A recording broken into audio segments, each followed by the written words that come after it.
Well, hello everybody. Welcome into the stream. I hope you're all having a wonderful weekend so far. Oh, camera's a little tilted. Weep. Fix that. Oh, too much? Oh, I need to get a different lens for this camera. Anyways, hello everyone. Welcome in. I hope you're doing awesome. Yeah, that's right. I am talking to the future Kelly Sprout. Also, welcome in. I hope you're having a wonderful weekend. I hope everyone's having a wonderful weekend. Let me just get over here and mess with my stream deck real quick. There we go. So hey, welcome into the stream. Just a couple notes here. Why does it keep looking like the screen is like? Again, I gotta get a different lens for my camera. But anyways, look, we have new digs. We have a new mat, and some fresh tips on this cool little stand. Check that out. Isn't that neat?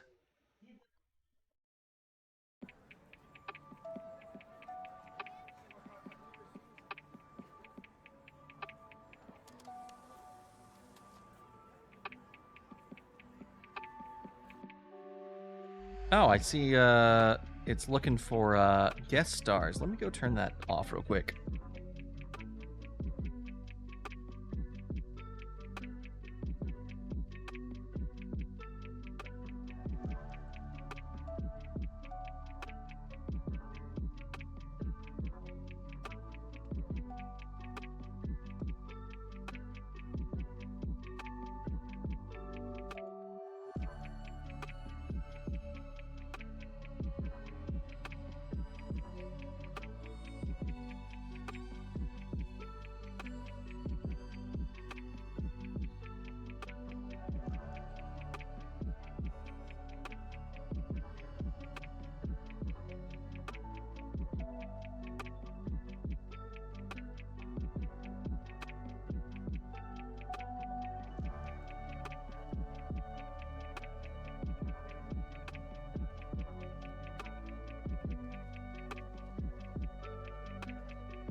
There we go. I think that took care of it. Also, I think part of the problem is maybe the camera's a little crooked. Oh man, this is gonna bother me so much.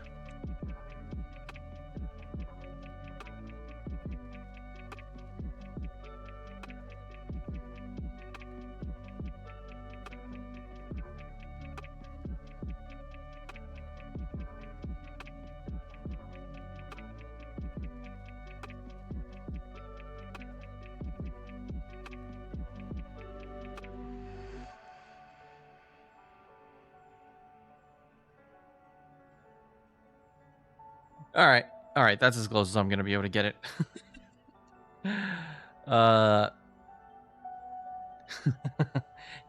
Yeah, sorry about the tilting. But yeah, look, we've got new digs, we got a new flux. I even refreshed the brass sponge that's in our little area for cleaning our tips. We got new tips. Now the old tips were doing okay, but I didn't have a lot of these different tip sizes. I had a couple, mostly like these, one of these, but I didn't have like these. I think I had that guy, but I didn't have one of these, didn't have one of those, these two, this one. So I just like, hey, let's just get a kit with a cool stand, and we'll do it. I also lowered the camera some, so when we do a zoom in, we can get really zoomed in. Hello.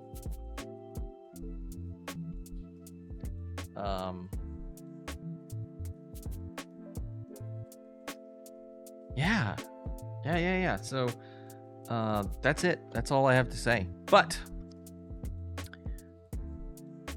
actually, I have lots of things to say. You know me. I never shut up. I wanted to show y'all a so I've been working on this Game Boy DMG, right? And I wanted to show y'all what it looked like before I started working on it, just to give you guys a perspective. I know some of you have probably seen this on Discord, for everyone who hasn't.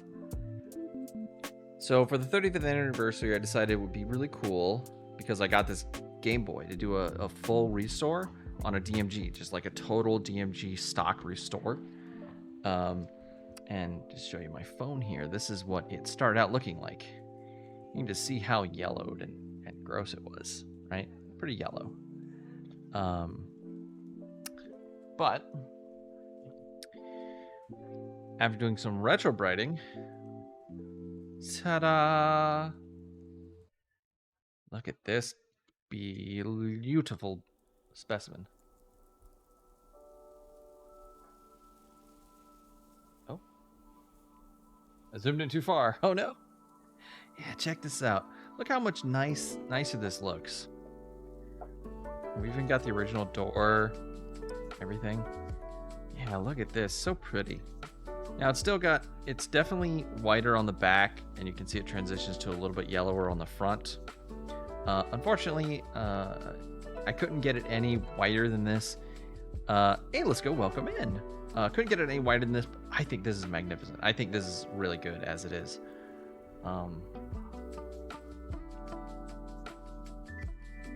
So yeah, I think we're The lens is not in permanently. I do want to hit this with some UV protective. Oh, thank you, Galley Sprout, and thank you, Let's Go. I want to hit this with some protective UV like resistant paint because the process I used with the hydrogen peroxide does some things to it chemically, but one of the things I've read is if you don't do something to protect it in the presence of oxygen, it'll yellow quickly over a couple of years, but still quicker than normal, and it'll start getting brittle because of the way that the chemistry works with what it's doing on the inside. I don't quite understand all the chemistry because remember, I'm not a science boy, I'm a Game Boy. But yeah, I'm gonna hit it with some UV resistant paint, just a clear coat to protect it from the oxygen and from further degradation from the sun, and it'll be good to go.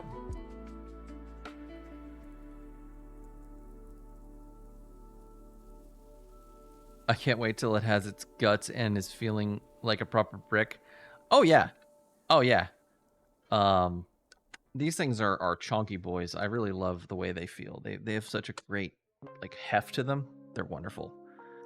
Now I did order some spare parts. I don't actually have any spare parts for them right now. I couldn't find a DMG battery. I might have one, or not battery, a DMG speaker somewhere, but I have these computer speakers. They're 8 ohms, like the DMG speaker, and they're also 28 millimeter, like the DMG speaker. But I'd have to break these open, and these are such nice little speakers for a computer. I don't have a computer to use them in though, and so I guess breaking them open wouldn't be that big of a deal. But I do have an order for a replacement DMG speaker coming in, so I don't know. I don't know if I want to break one of these nice little computer speakers and just to have a DMG speaker right now. We'll see. We'll see where things go.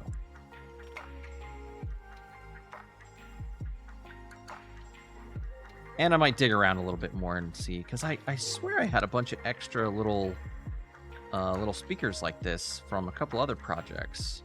Now I know I have some Game Boy Game Boy Advance SP speakers for sure. Those I definitely have extras of, but I could have swore I had like other speakers like this somewhere. They might be in a box of Arduinos and stuff. Let's see. So we need to work on the guts of this thing today to get it working. So here's our battery terminals. They're not looking great. We're gonna have to scrub those down. Here's our board for our sound and everything, and our screen.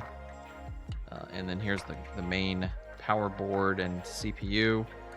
Now, if you can just see right away, we've got a problem right here. It's really corroded real bad. Like right in here. We're gonna have to work on fixing that.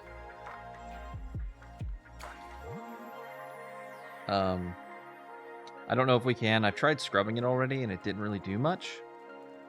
So we may have to check to make sure this is making continuity. Because this kind of bluish color, blue-green, kind of makes me feel like this is just the copper oxidizing, like this layer. The reason this copper's still this color is it had a protective layer over it, and the battery clearly leaked down in here and corroded that, whatever that coating is. So we might have to, as long as it's making good connectivity across to these other points, we should be okay. Other than that, it was reported that this didn't have any sound. Speaker's kind of gunked up. I might hit that with some isopropyl alcohol. All the connections look good. The pads look kind of dark. I don't remember the pads looking that dark, but maybe that's okay. Screen looks okay. There's no like cracks or anything in it. No corrosion around it anywhere. This capacitor looks okay. Doesn't look like it's bulged or anything, so we can probably leave that where it is. Everything else on the board looks good. Looks pretty clean. This capacitor here looks fine. No bulging, no leaking. So maybe it just works. I mean, that's happened to us before. Nothing on the power board looks visually messed up. These capacitors on the headphone jack look good. I mean, as far as like the electronics go, this is in pretty good shape. I can definitely see a little corrosion here. We should probably hit that with some isopropyl alcohol right now. Just go ahead and start working on cleaning some of that up with our toothbrush. Isopropyl alcohol on our dish here.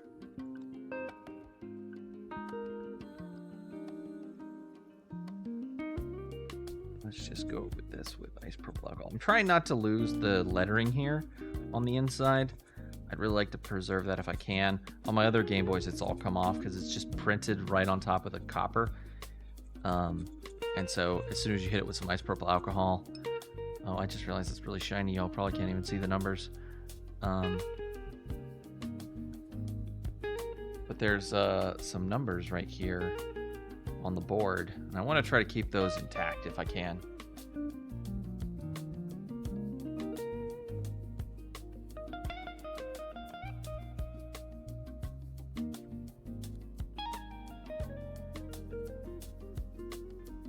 See, the volume wheel feels good. No grindiness. Usually when these start to get corroded or nasty, you can feel like little granules inside, but you know, the swipers are getting gunked up with stuff, but feels okay. All the components back here look good. No bulging capacitors, no leaks. Yeah, everything looks really good. This is in good condition. So hopefully it just does just work. Let me get a napkin.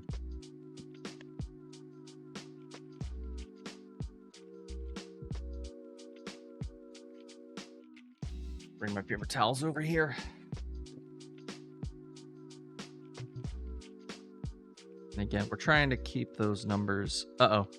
We're losing one of them. Oh, yep. Oh, we're losing some. Let's try to get this isopropyl alcohol off so we can keep it going. All right. They're starting to go, but we saved them for the most part, I think.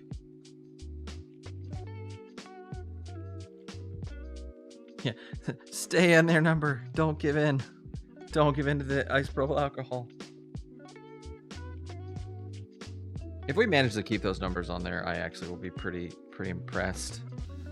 All right, let's see if we got continuity through this guy.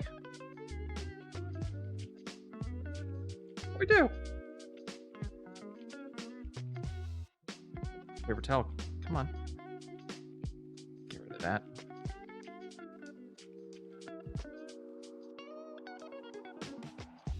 Good dental hygiene is getting us in the fear zone. Wait, what? Huh? Galley Sprout, you'll have to say that again. I don't really get the joke. Apologize. Alright, set you aside. That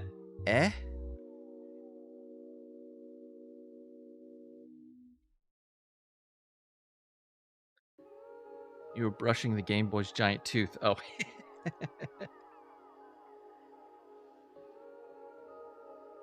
Let's hit these again. That's looking pretty good. Actually, the corrosion came off pretty easily. I had soaked these. If you notice, I had them in this little thing. I had soaked them previously in just a little thin layer of isopropyl alcohol at the bottom of the dish. And it seems to have really loosened up the corrosion. Let's see. I've also heard of people using distilled vinegar, white vinegar, to get the corrosion off, just soaking it overnight. But I think it is about the same thing I think if you have a really serious battery spill, that's probably the better way to go, because it neutralizes the chemicals that are in the battery. But I think this will be fine.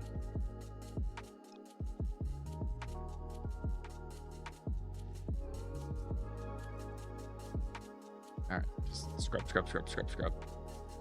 So much of repairing old electronics is scrubbing them. Scrub. If you ever want to get into repairing old electronics, get ready to scrub.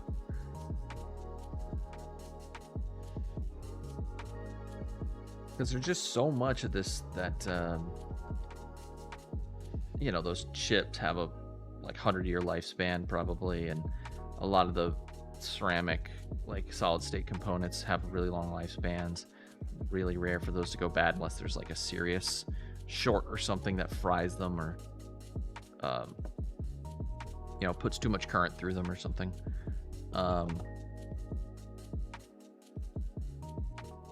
It really comes down to battery corrosion that really does a ton of damage. Been testing your virtual pet collection and want to get inside one to clean it, possibly repair the shell cause it yellowed. But one of the screws is stripped to heck. Have to get some super glue to try to get it out. Yeah, getting out stripped screws is another problem. I actually have, I haven't had to use it on electronics yet, but I actually have a set of like drill bits for like reversing out stripped screws. They sell them online. I think they also have them in hardware stores. But that's kind of, I wouldn't use it on something really small because it could, you know, it's like, I think they're made for bigger screws. So the super glue technique is actually a pretty good one. Are you gonna like super glue a screwdriver or metal stick on it and then try to crank it after that?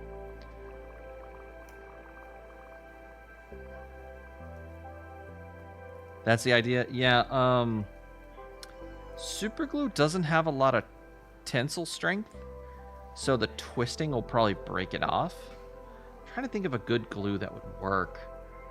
And also, you might have a problem where the super glue, if it's embedded inside some plastic, the super glue might also glue to the edges of the, like the plastic edges around the screw. I don't know exactly what would work, though. I mean, super glue would be worth a try, definitely. Just make sure it doesn't, you know, don't use too much so it gets out and onto the plastic. Oh, bottom of this is really nasty. Let's get some isopropyl alcohol.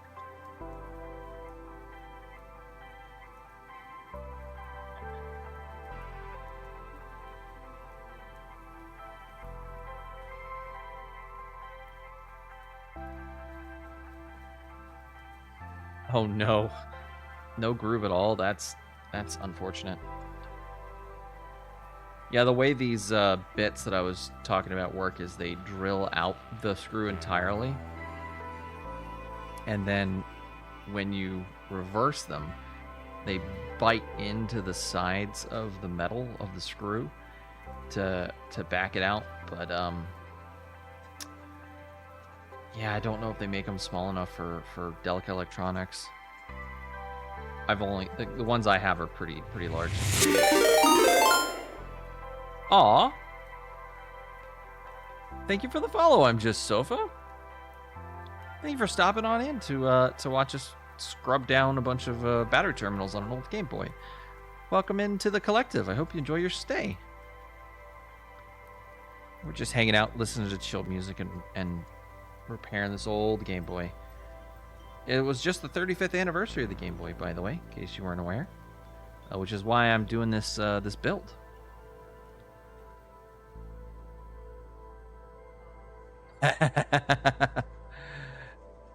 You love scrubbing stuff too? Nice. Came here from Jelly. Jelly as in legendary jelly?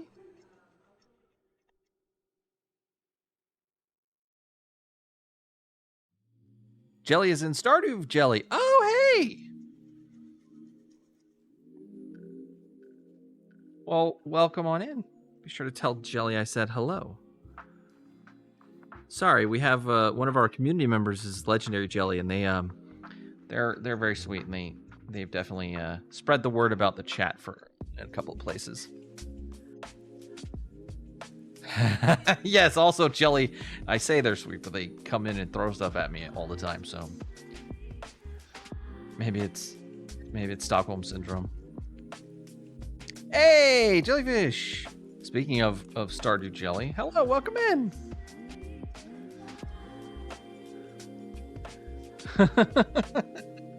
How you doing today? Were you streaming today? I haven't been able to keep up with anyone's streams recently. I've just been dealing with life stuff. All right, let's see. How do these look? I should get in there with something a little rougher. Let's use one of these little picks to kind of scrub some of this off.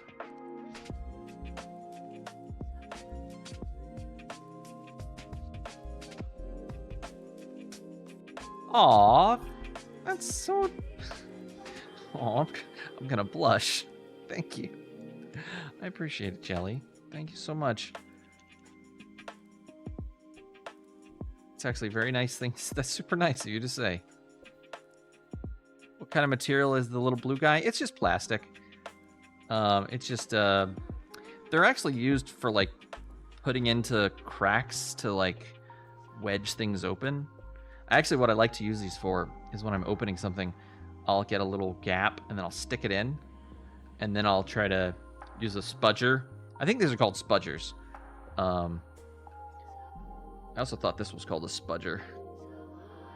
But, like, I'll lift open the plastic, jump one of these in there, go to the next area, hold it open, and then, like, drop another one in, and then go until I've got the whole thing open. For things that usually have little plastic clips. So you pop the clip, drop this in so that it doesn't snap back shut. That's how I like to use them. But they also work as kind of a semi-rigid but soft-ish material to do this kind of scraping. Really, the idea is I don't want something harder than this, but I want to scrape that goo off. So this is, it's plastic, and this is probably aluminum or tin or something. So the plastic's softer, so it's not going to damage it, at least not to any sort of... Let's see. Oh yeah, there's some green. There's all these little spots on here. Actually, I should zoom in so y'all can get a better look at what I'm doing. But there's like some green stuff which we don't want, because that's the corrosion and the battery acid. But there's all this little little pots, these little indents and stuff that's kind of brown or gray. That's just damage to the metal. I think we're good. I think that's all of it. We're never going to be able to get this perfect. So let's just go ahead and move on. I think that's good enough for now. Now I will eventually be swapping all this out for a battery pack mod that uses USB-C to charge and has like a lithium battery pack like I have in my other DMG. But for now, we're gonna fully restore it and use AA batteries to power it for our tests.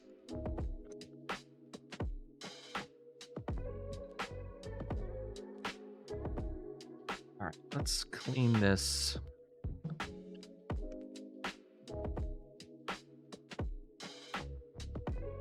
That's a silly name? Yeah, Spudger is kind of a silly name, but I like it. It might also be a slang term. I have no idea if it's like the official name.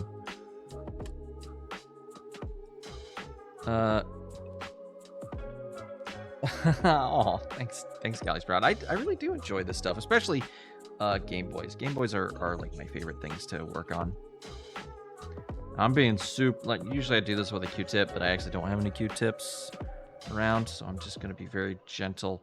I'm like not even pressing. I'm just, like you see, I'm just touching it lightly.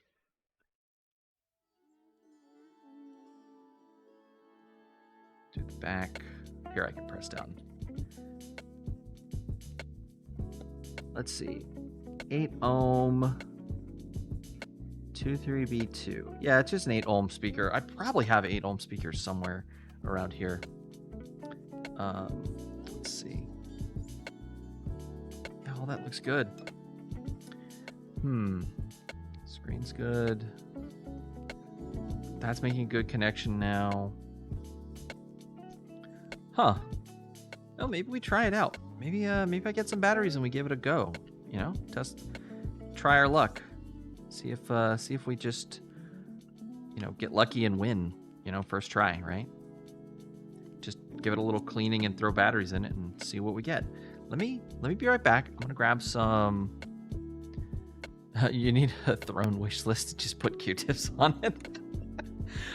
You know, if I did go that route, I feel like there's so many things I could throw onto something like that, considering just like how many games that we play and the things that I want to do. But I don't know. I feel bad asking for any money, or gifts or any of that stuff. But we'll see where things go. I might get a PO box at some point. I don't know. It's like this thing. It's like what people do, but I don't know. It feels weird. Anyways, I'm gonna get those batteries. I'll be right back.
All right, batteries.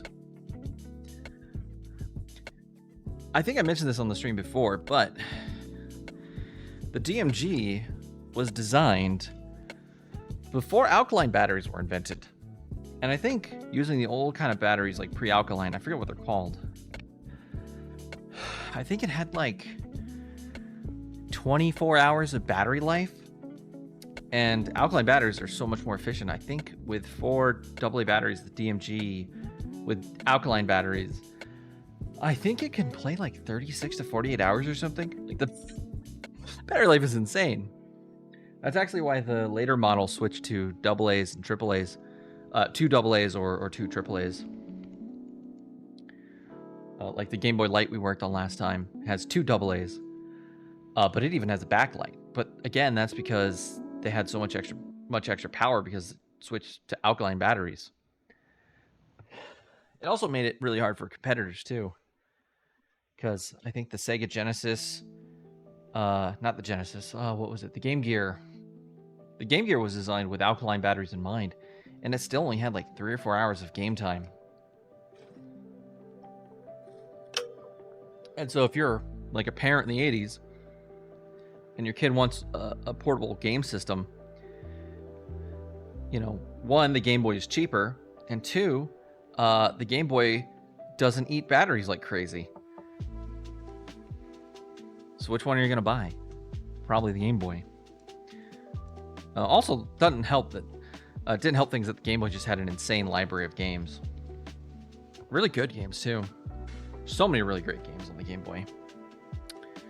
But let's start putting this together so we can test it. Get all the parts. Oh, look, I even cleaned the membranes and stuff. So this thing was really nasty. When I opened it up, it was full of dead spiders. It's really gross. But everything's nice and clean now. I cleaned all the pads, all the buttons. Looking really nice. Let's see. Get this metal plate in here. Where did I put those? Aha. So one thing I like about this new thing is it has these little boxes that kind of snap down, and so I can, put project screws for different projects in here without worrying about getting them all mixed up. All right.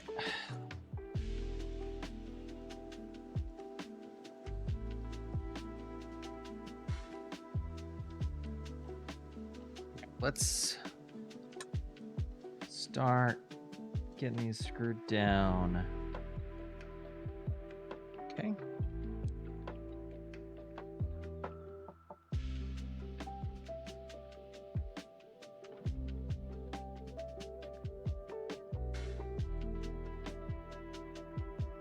This feels weird. Do I have the wrong size screw? No. Oh, I have the wrong size screwdriver.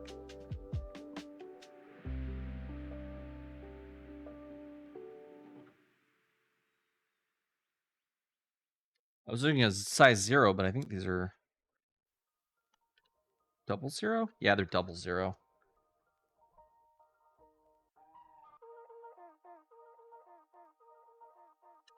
Very, very small screws. All right. Okay.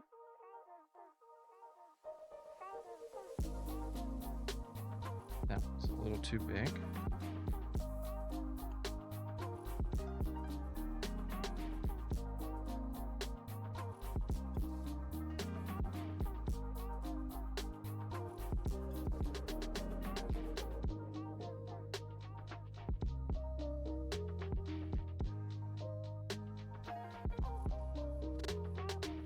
Yay. Also, another thing, if you get into retro gaming, retro console repair, you're going to be doing a lot of screwing. A lot of, just so much, just every day. Just. All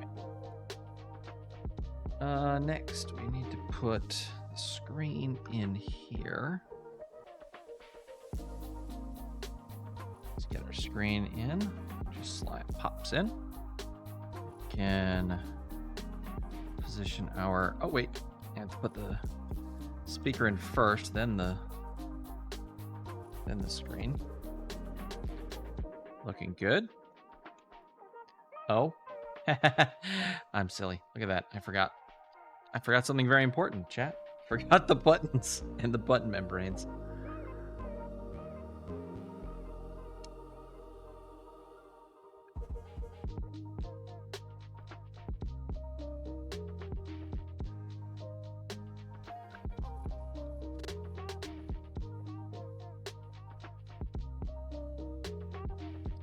Buttons.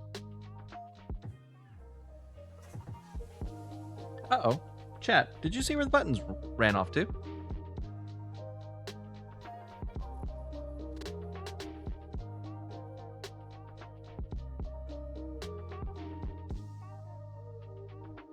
Oh no.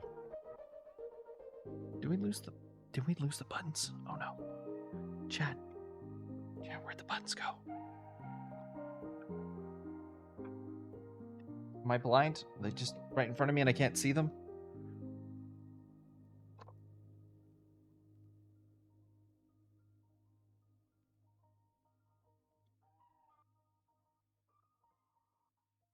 Oh, blind. Oh.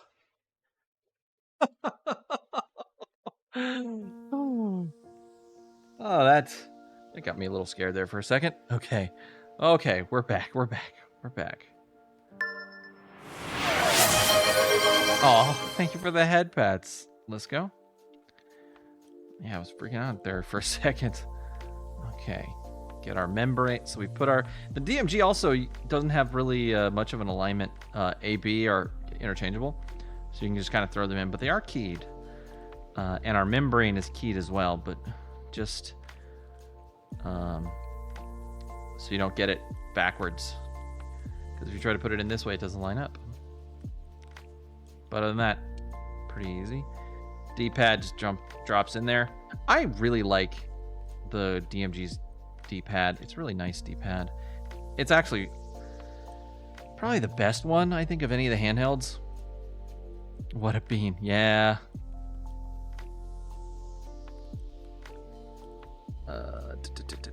Oh, there we go. Put our... I always thought it was interesting that the DMG's start and select buttons were just a membrane. Like, there's no button. It's just all built into the membrane. I'll just line that up and drop it in.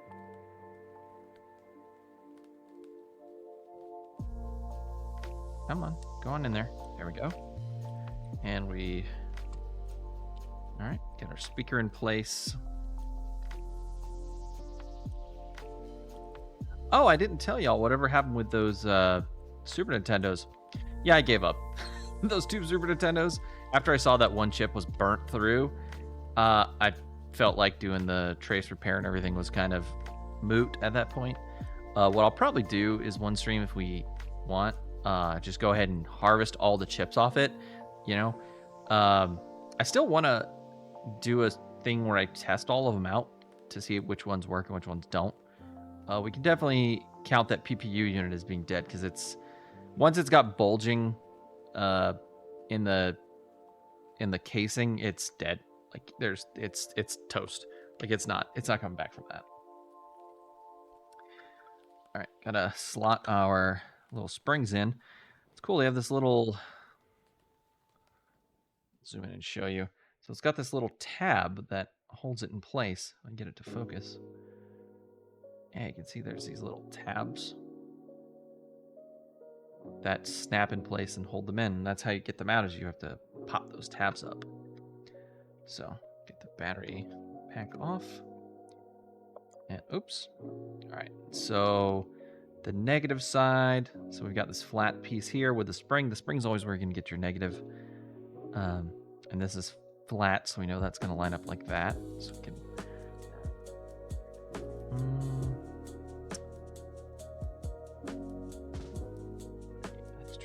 goes in. No, wait. I'm sorry. We can look at our tab, and the tab keeps it in, so we know the tab's going to be facing down. So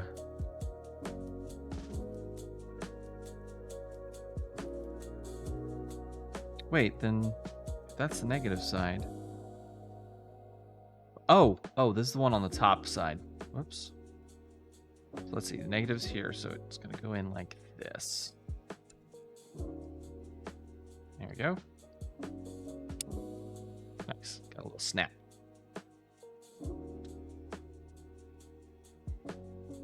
You know what? If I do open up a P.O. box, that might be what I do. Ask for people to send me broken systems. I probably won't be able to send them back to people once I fix them. But we'll see. That might be a good option. You know, like you're saying you have a GameCube that doesn't work. Okay, let's see. We got negative terminal. Where's this down in here? Let me get one of these spudgers to help me push it in place. Nice, good snap. All right, I'll do this one.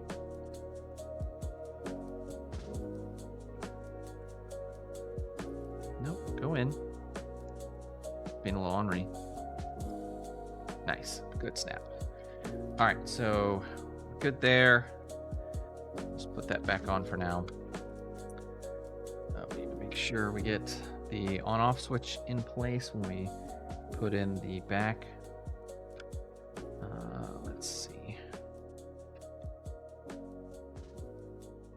Let's get the screen cable connected.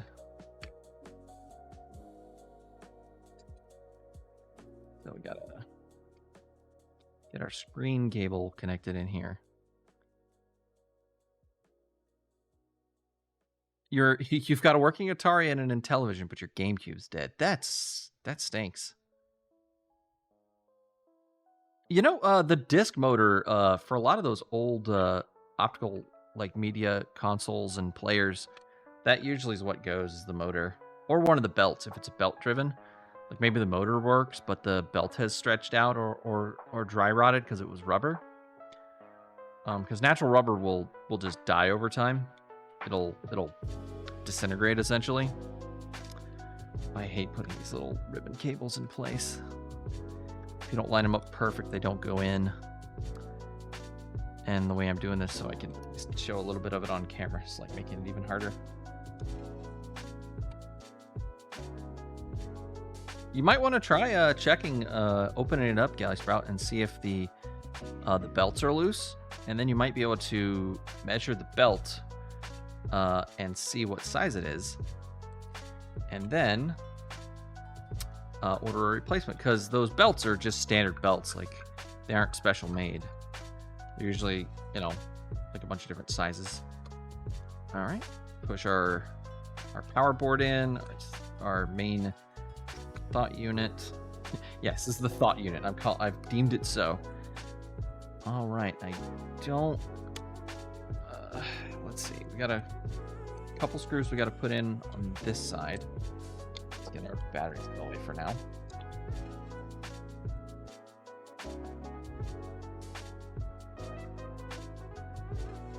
We got our power switch.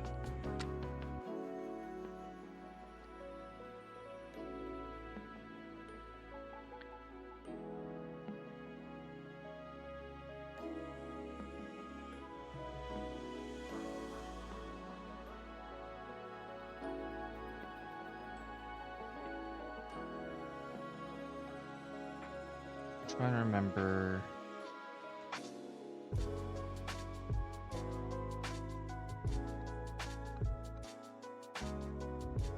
Nope, that's not the right screw for that.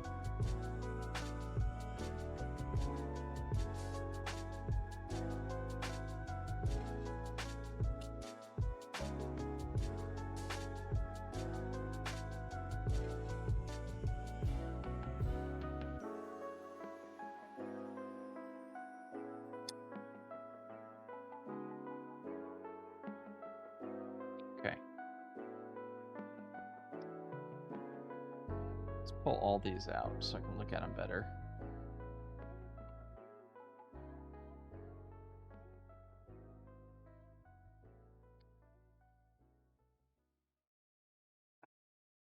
Gonna have to make sure we get the right size screw.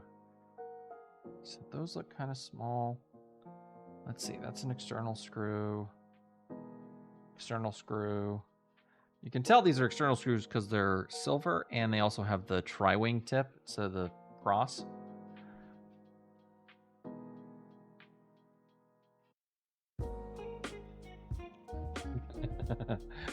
They're dink thinkers. Yeah, they are deep thinkers. All right. I have so many screws left over. Did I forget some screws somewhere? I always forget how many screws are in a DMG.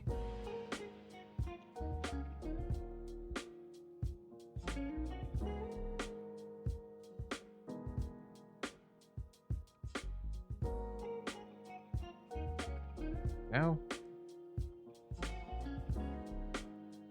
I think this is part of why these things are so indestructible, is just how many screws are holding the whole thing together.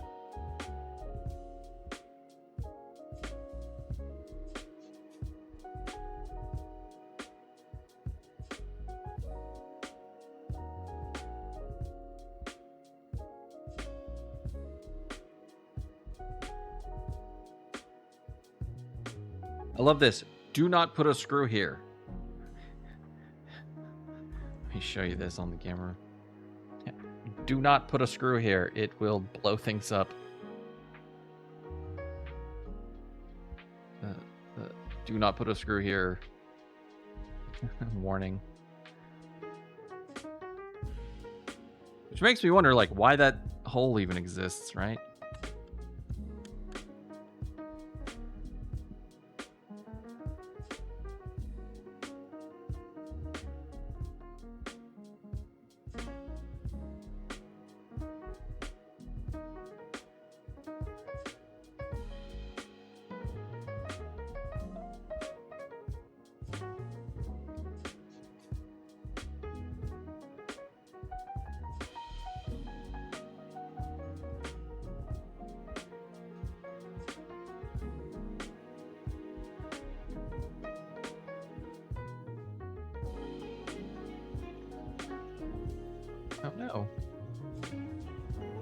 something's not lined up. Oh, the speaker came. Yep.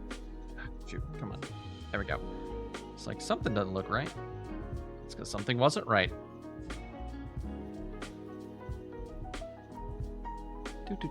Do. All right.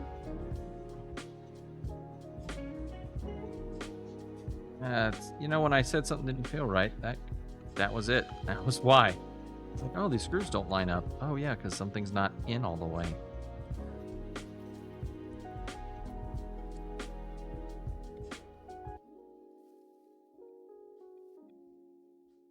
Here we go. I still think I missed some screws somewhere.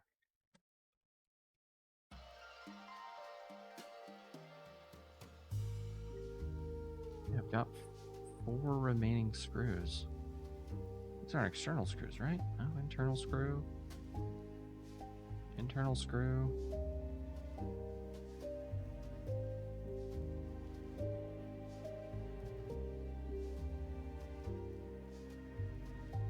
Don't put a screw there.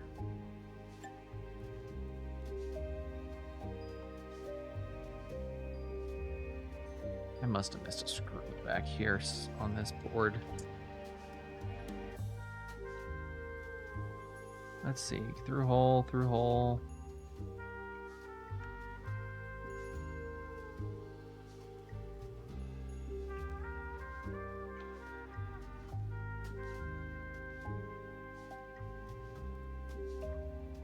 Oh, that's right. I forgot these little plastic, these black plastic posts need a screw.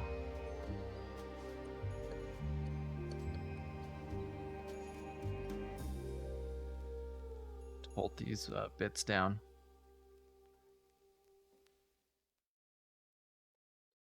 Oh, hey, Galley Sprout. Why don't you try a posture check? Let's see if that works. What we were talking about on Discord the other night.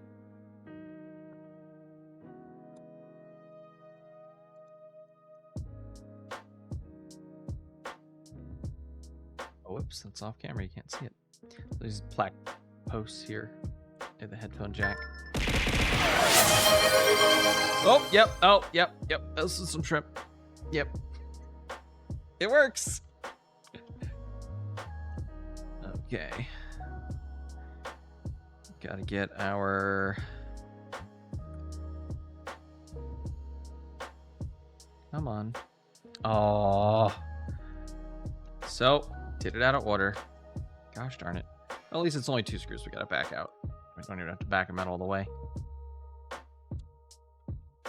So we can just lift the board up here, and we use our spudger to help us out. Put our power switch in here. Ah, come on. What's cool about this power switch, by the way, is it not only turns the Game Boy on and off, but it prevents the cartridges from coming out. It has like a little door that slides across. And I'll show you all that here in just a second. Let me screw this back down.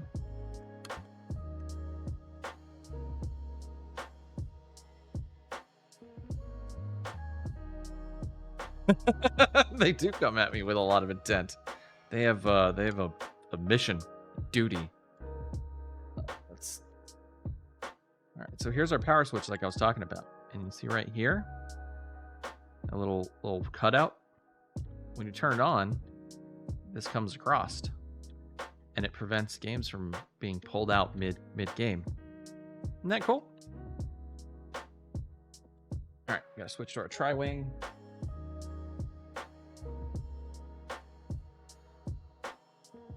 We got our tri-wing here. I'm not gonna put all of them in, but we'll put most of them in.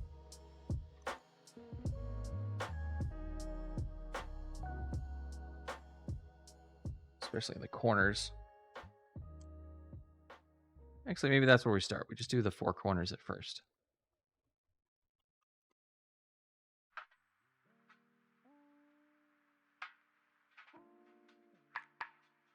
Oh yeah, now it's really feeling like a DMG. It's got that DMG heft. But it truly won't have the heft until I put the batteries in. 4 AA batteries is a lot of weight. Like, you don't really think about it, but I mean, 4 AA batteries adds quite a bit of weight to the machine.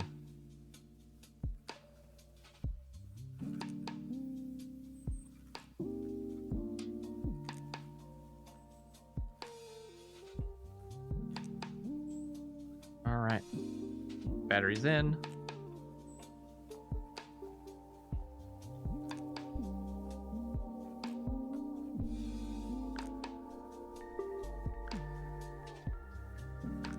Okay. Oh, got ooh, that's really trippy looking. The way it interacts with the green screen, that's awesome. All right, but the power's on, which is good. Let me get a game.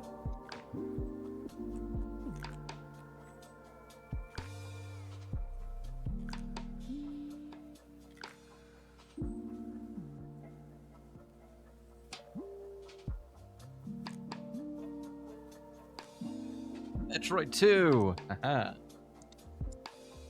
Pop that in. And let's see if it boots up. And let's put our volume to max.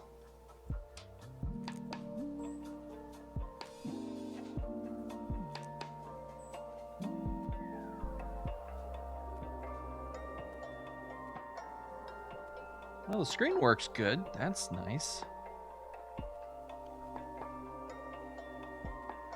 Yeah, no sound.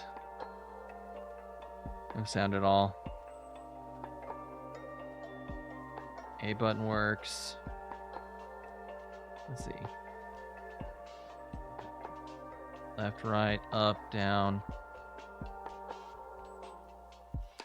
Pew, pew, pew, pew. Pew, pew, pew. Yeah, okay, well, all the buttons work. Yep. You can switch between our missiles and regular beam. And yeah, the start button works too. Okay, so it is just the speaker's not working. All right, taking it back apart. Hey, Slime, what's up, Bennett? Hope you're having a wonderful weekend. Thanks for coming on in.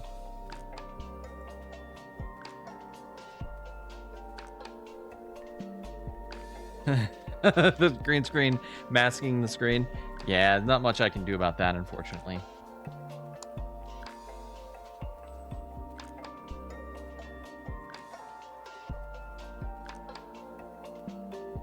Take these batteries back out.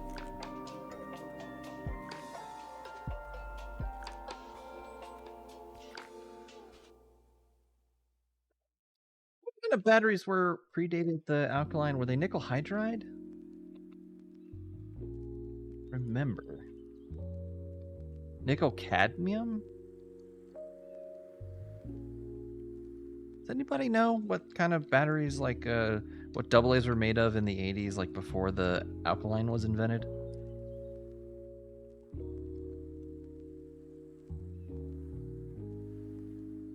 Somebody want to be my co-processor and go look that up?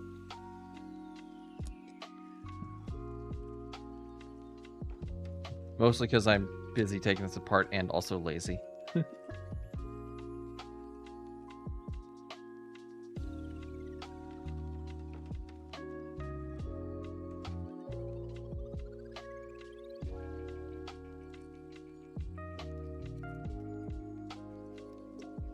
All right, open this up.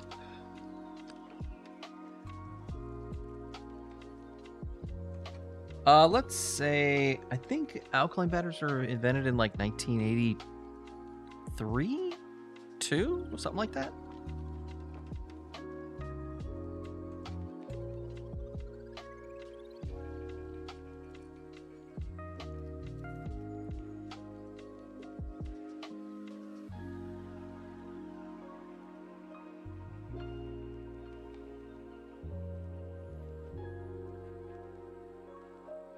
I just stood up and walked away from the bench. I'm not really sure why. My ADHD brain just like took over for a second.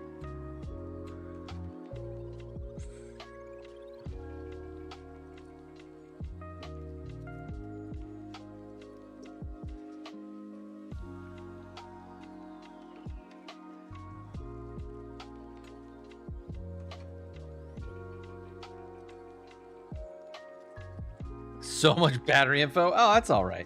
Don't worry about it. I don't want you to drown in battery information. All right, let's disconnect this cable gently. Okay.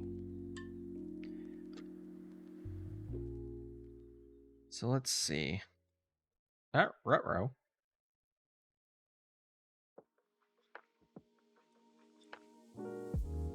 Guy came out.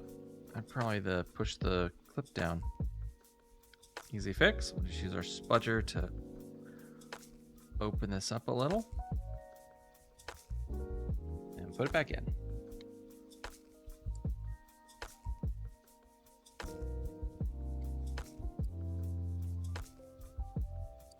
There we go. Zinc carbon battery. Huh. But yeah, those are cell batteries. That's different.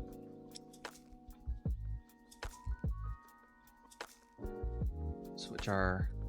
You know, I should just keep that tri-wing at the ready.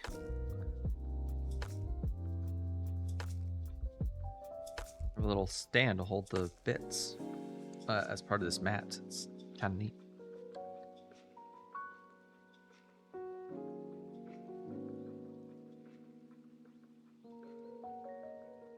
Google doesn't give specifics. Why am I not surprised?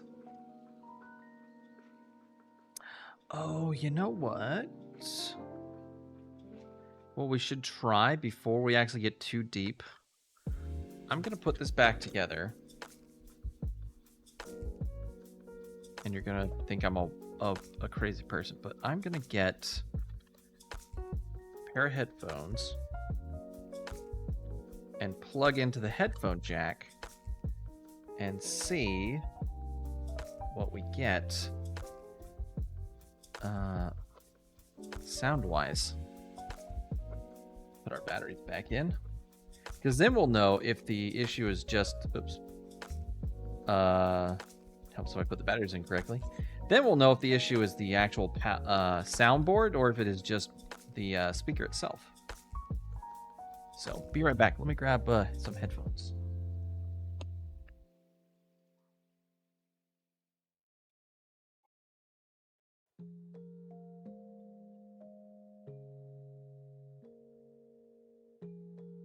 And by grab some headphones, I mean a headphone cable. Because I'm wearing my headphones right now. But they're Bluetooth, so this cable makes them no longer Bluetooth. Which is one of the reasons why I bought these headphones. It's because they can do both Bluetooth and wired. I hope that doesn't mess up the stream's audio. But this is for science. For Game Boy science.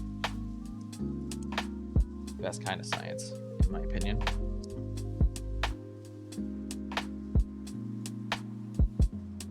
Oh, that's loud.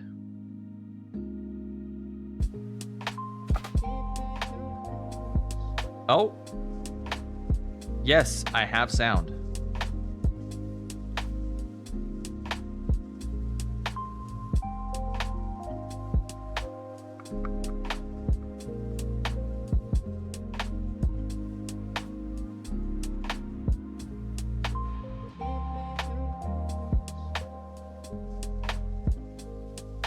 Oh yeah, sound works perfectly fine through the headphone jack. So it's probably just the speakers, like.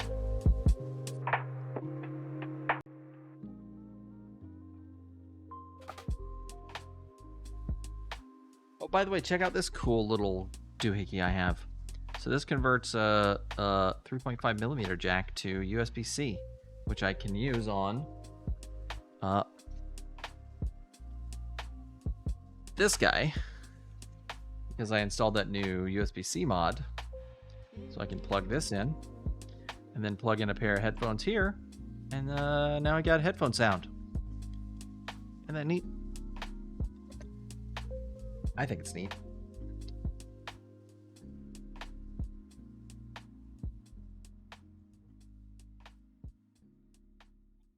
So We know it's not the actual sound chip or the amplifier or anything. That's really good. We know the game's giving sound, the CPU's processing it and sending it to the amplifier, and the amplifier's sending it to the sound output. We just got to figure out where it's failing to make it to the end. Now it's not making it to the speaker. It could be the connections are bad. Could be a lot of things. Ugh, I don't want to take all those screws out again. Boo. Boo all the screws. I'll put the internal screws over here. All right, here we go. Taking those screws out again. What did I say about working on retro tech? Always screws. Screwing all the time.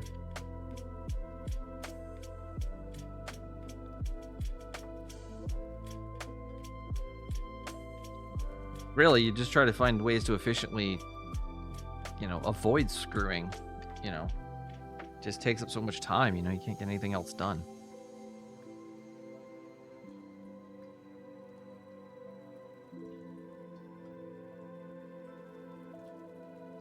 All right. So what I want to do is I'm going to take a couple readings. I'm going to take my multimeter, and I'm going to check the continuity between the board and the speaker. And then I'll check the trace is going from the speaker connections to the sound chips. One thing we might be worried about is this here, because this I think might be how it's getting from because the amplifier's on this board. The amplifier's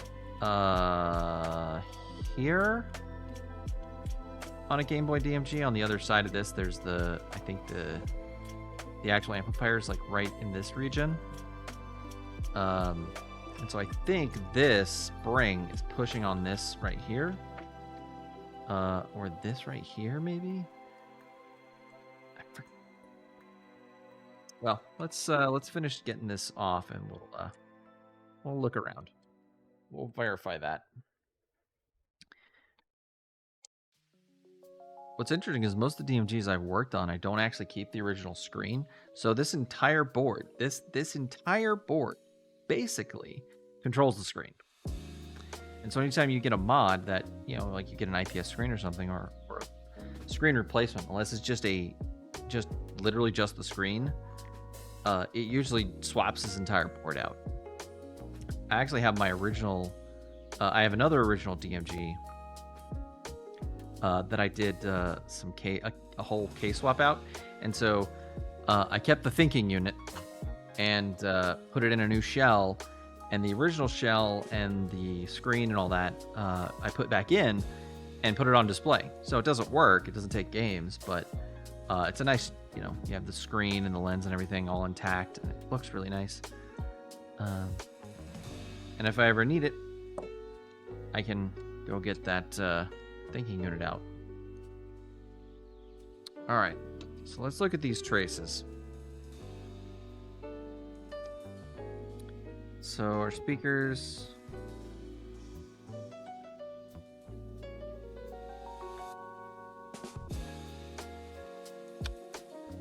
it runs under this stupid thing here. We should be able to find it with a continuity check, because I think it's this capacitor here.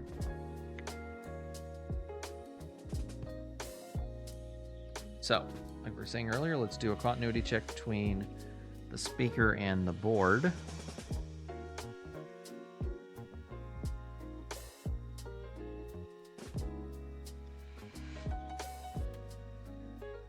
Okay. Okay, it's making a connection. Let's see if we can figure out where this ends.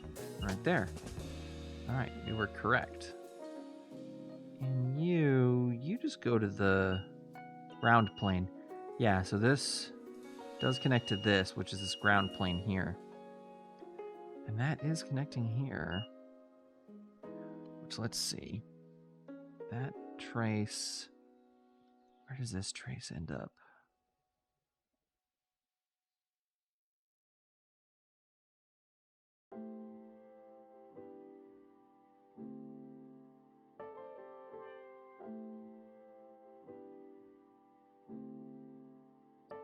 It's going down the ribbon cable, isn't it? It's one of these. Yep, there it is. So from here, it just goes straight to here. So we've got one of two problems. So either this little spring is making a good connection to the ground, which would make the speaker not work because it doesn't have current running through it, or this capacitor here has gone bad. Let's see.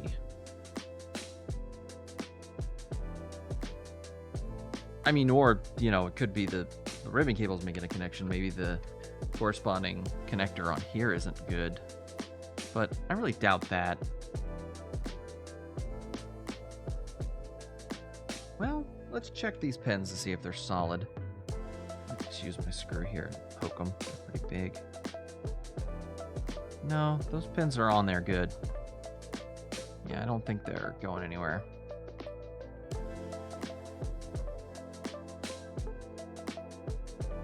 Let's see, that's this pin. Second pin. It's this pin here. And this pin is going down. Let's see, it goes under here to somewhere over here. Do a continuity check. Just make sure. I think that's actually fine. No, because if it wasn't fine, we wouldn't get any sound out here. Well, this actually, I think, this goes around the board straight to the chip. So it could be. Let's see.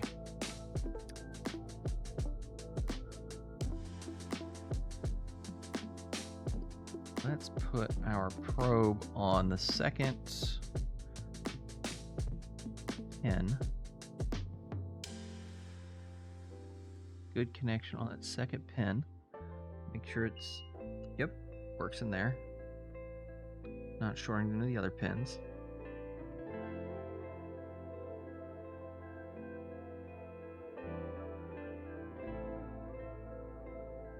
Oh no. There is something wrong with that. Or did I just break it? That would be bad if I just broke it. Have my probe in there good enough.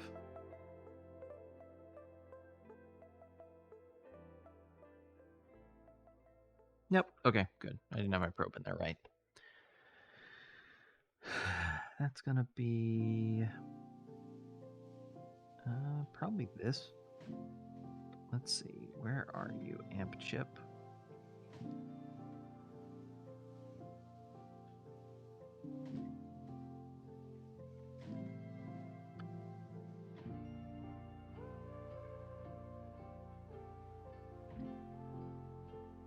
Oh, here's our volume wheel.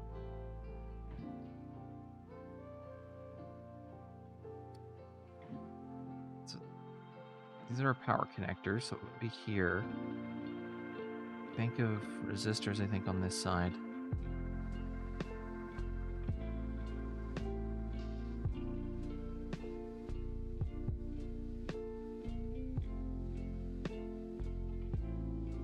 Could connect over here somewhere.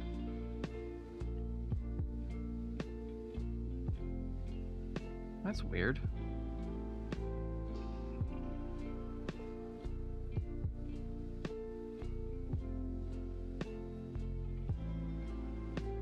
That's definitely supposed to go over here somewhere. Oh, there it is. Found it. Where did I hit it?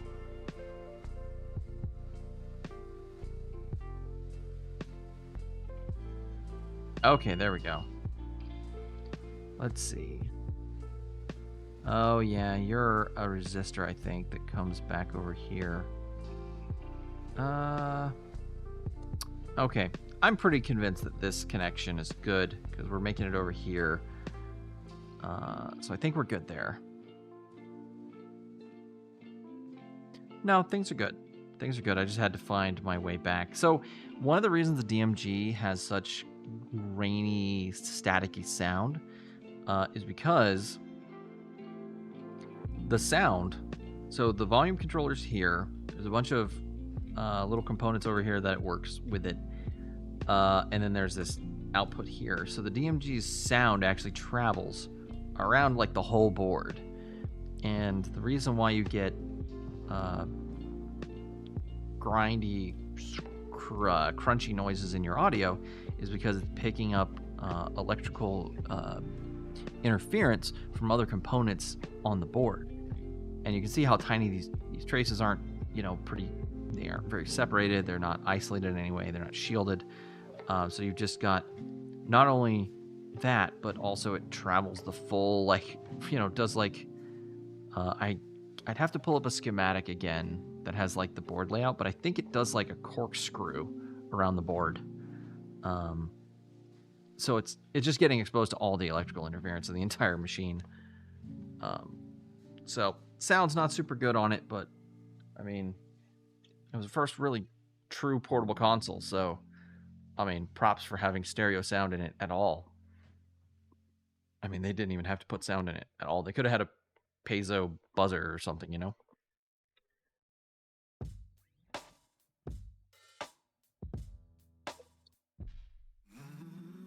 So, where does this leave us? What does all this mean, Retro? I'm glad you asked. So again, either this capacitor is bad, which I don't think I have a replacement capacitor for that. Let's see, what is this? 100 micro... Let's see, it's 100 microfarad at 10 volts. Actually, I think I do have 10 microfarad at 10 volts. But it could also be this little spring here, not making a good connection.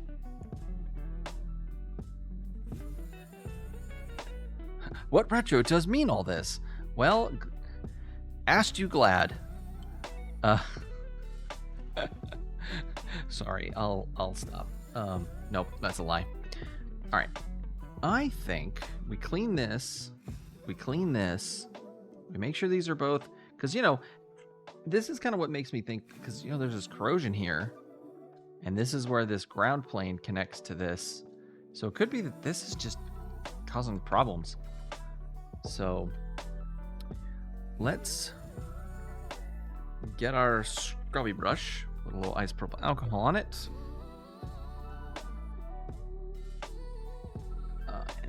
Just gently, and then I'll use the rubber bit. Yeah, this toothbrush has a surprising weird little unintended advantage of it. Has this stuff on the back, this little rubber bits, and it actually makes a nice little scrubby thing for things like this. All right, looks good. Let's clean off that excess isopropyl alcohol.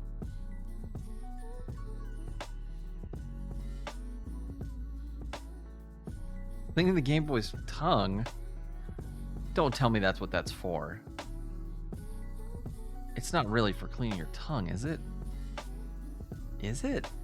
Oh, that's kind of gross. Ooh. Ooh, no. Ew. Oh, hey, look, speaking of ew, I found some gross little spiders. Let's get those off with a little isopropyl alcohol on a paper towel.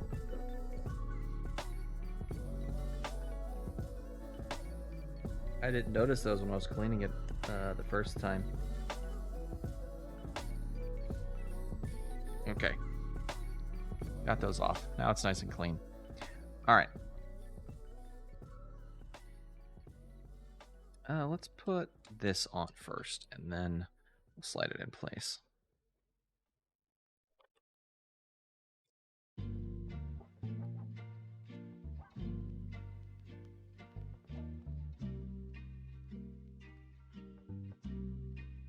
We'll just put a couple of these down to hold the board in place. Oh, is that a tri-wing? Nope, cross. Okay. Come on, Or not battery, speaker. If it turns out the speaker is just dead, then that's, you know, another. There's actually 3 possibilities. It's this little connector's not making a good connection, that capacitor's dead, or the actual speaker's bad.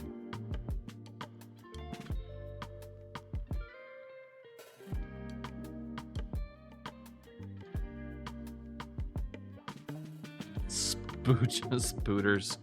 Yeah. I don't know why. It was just a bunch of, I guess there was a spider nest in it because it was just a bunch of tiny little dead spiders. Like little tiny spiders. I think they were, yeah, it was probably a spider's nest, and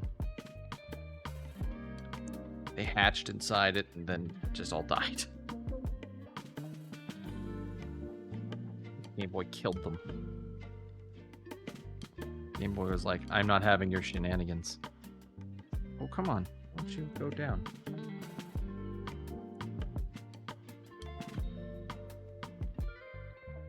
All right, because we want to make a good connection, we're going to go ahead and screw in these 2 screws on the sides, because those are near where that pressure is needed.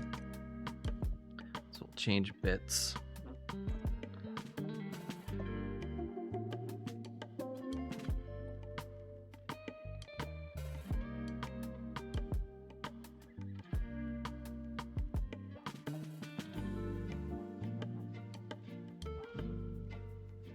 Oh, little spiders just wanted to play the games. Aw. You know, when I see stuff like that, it always makes me wonder, like, where this stuff was stored, like how that app came to be. You know, because it was otherwise in pretty good condition. It was yellowed pretty badly, so it was exposed to light at some point for a long time. And the back is definitely cleaner than the front. So I assume it was face down somewhere where it was exposed to light. So yeah, maybe it was just sitting in an attic or in a box or something. Hard to say. Hard to say. All right, let's see what we get now. Let's turn the volume up. Turn it on. Let's see what we get. No, I'm not hearing anything. All right. Well, next stop.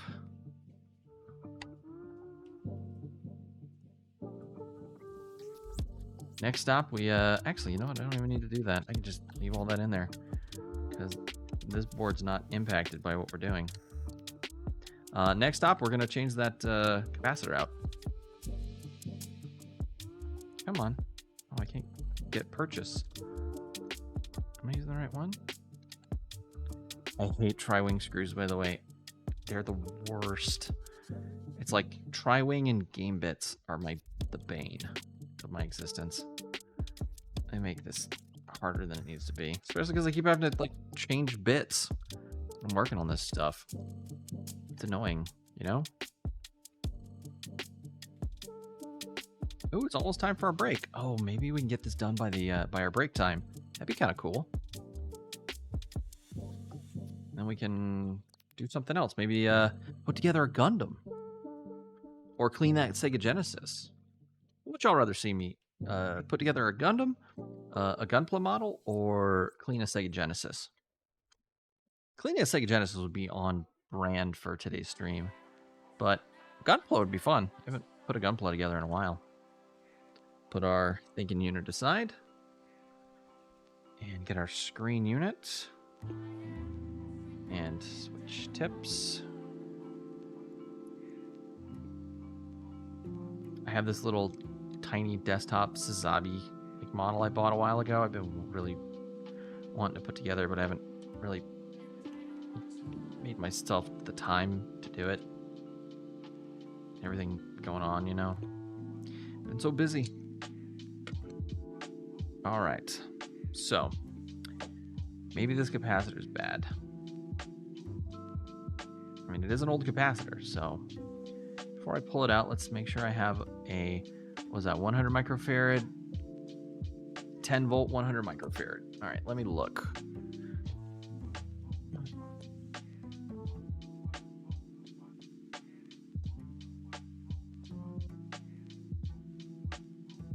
I've got a ton of capacitors, so the chances are very high I have it. I just need to find it.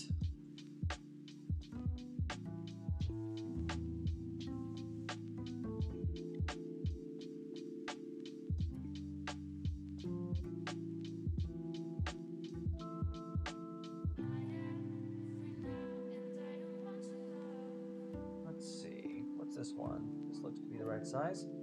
Nope, 10 microfarad, 25 volts. What are you? You're the right size. You are 50 volts. No, you're wrong. 2.2 microfarad, 50 volts. All right, let's keep going. I don't know if y'all can even hear what I'm saying.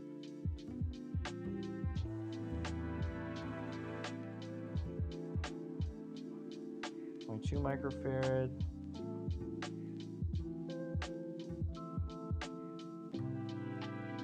16 volts. How many microfarad? Yeah.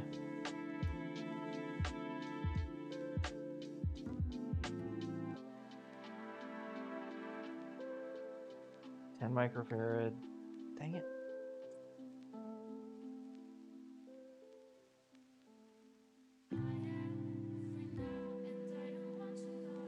$47. 47. Wow, there's a bunch of 47s. A little further down the box. You're a big boy. What are you? 470 10 volt. 25 through 30. Come on. 25 to 20. Get closer.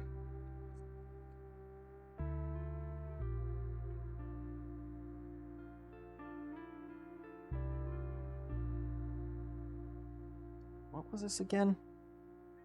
110?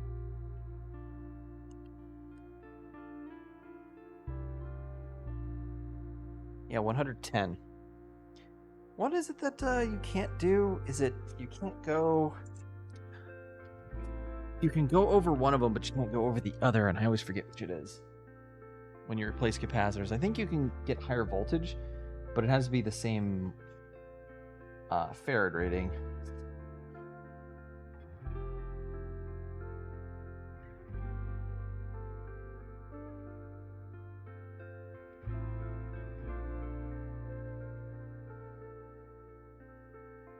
Yeah, the same capacitance, so the farad rating, and it has to have the same or higher voltage, but it has to have the same capacitance.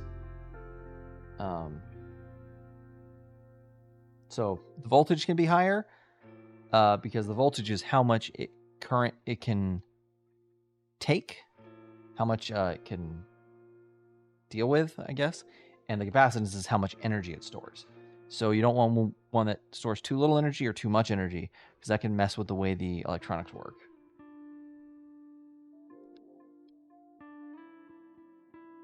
Yeah, okay, so we need to find a 100 microfarad capacitor of at least 10 volts.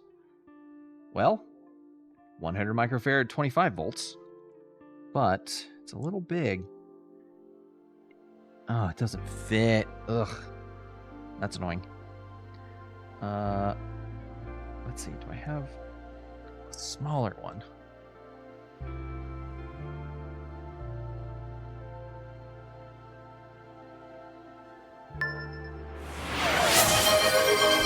Oh, thank you for the stretch.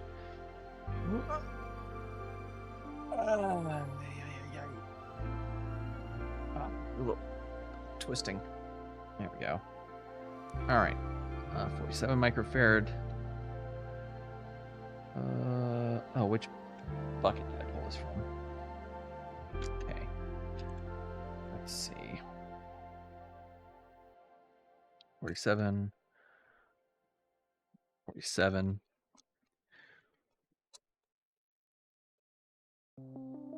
Let's see. I do have a box of kind of miscellaneous. I can get that out. Okay.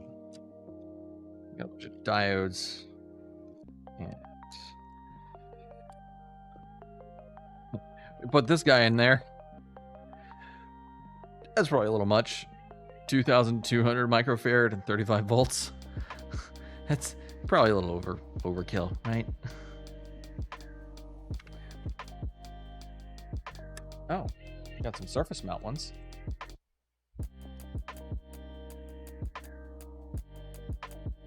Let's see, 100 JA.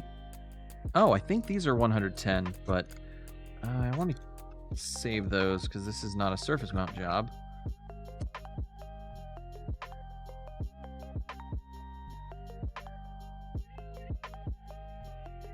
No, those are the right size.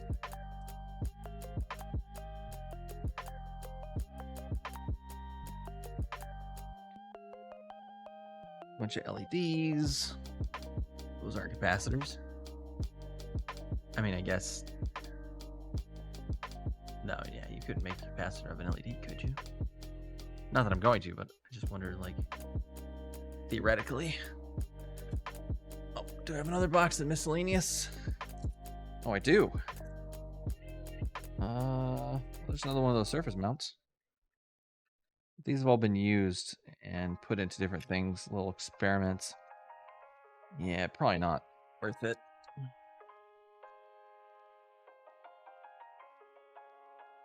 Let's try this bucket.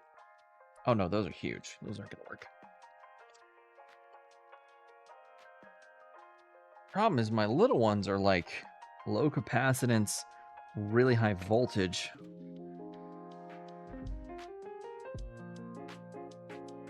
It's 200 something. 0.47 microfarad. That's not very good. What are you?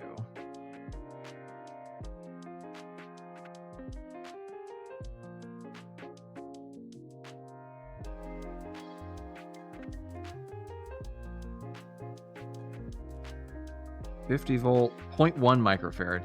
Yeah, these are tiny guys. High voltage, low capacitance. Oh no, I think I got moved over to the wrong bucket. Let's see, where are you? Are you also gonna be...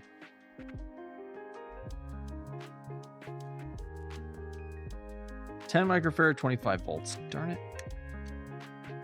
What are you? Do you fit? No, you don't fit. And you don't have the right capacitance. 2.2 microfarad? No, you're definitely not correct. You know, I just bought like a giant box of capacitors for this exact problem, so I would have the right capacitors when I needed them. Turns out I still needed some more. Never have enough capacitors, I guess. What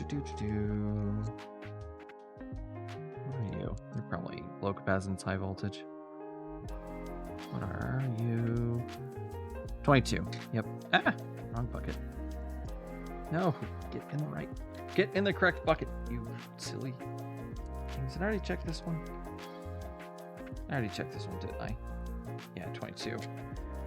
And you guys aren't the right size, but I'll check you anyways.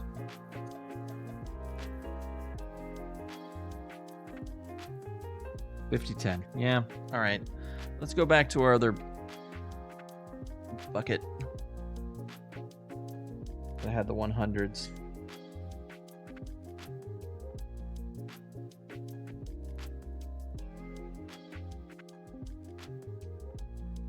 Nope, these all had the 47s.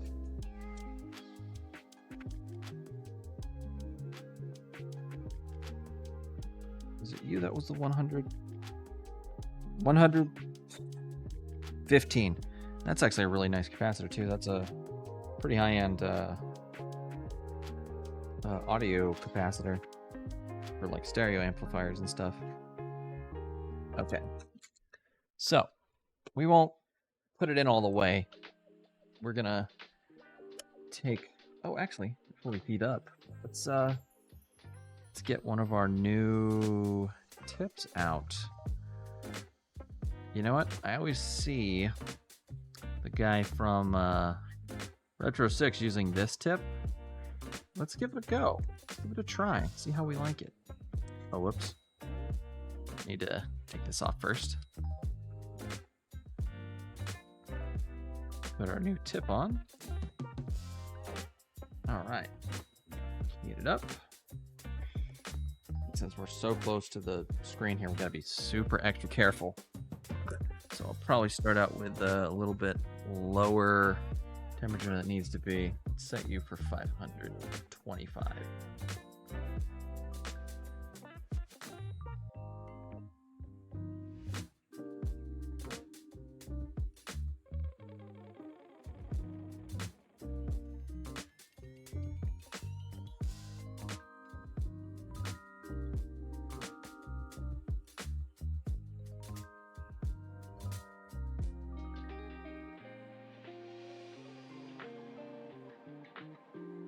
All right, let's go ahead and add a little flux, just a little, not a lot, and take our new tip, put some flux on it to get it nice and, or not flux, some solder on it to get it nice and tinned up. Keep the oxygen away from it. We need to put 2 sponges in there. That's a little springy. Okay, so we should be able to add some solder to this.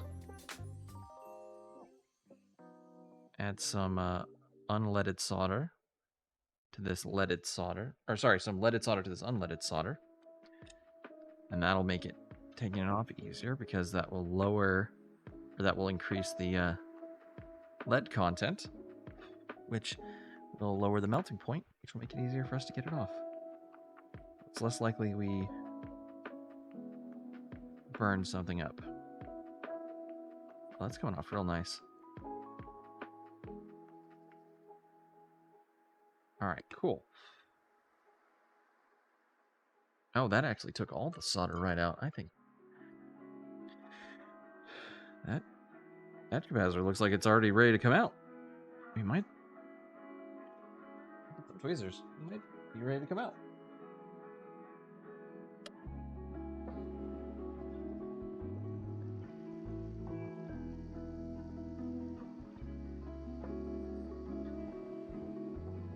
Straighten this leg out.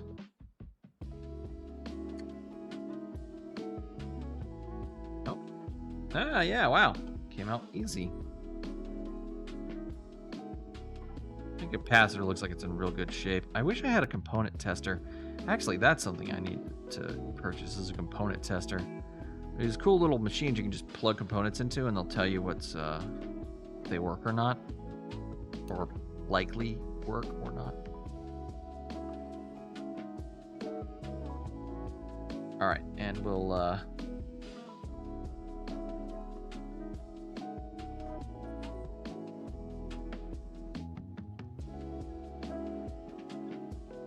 oh, dip dang. Okay, important question. Was anyone paying attention to what side the stripe was on when I took it off? Was it... It was like this, right? Where the stripe was on this side?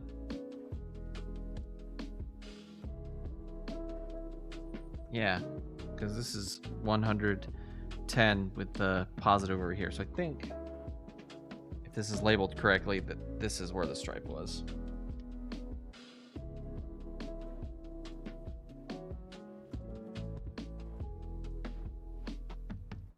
We gotta make sure, because capacitors do have a polarity. We gotta make sure.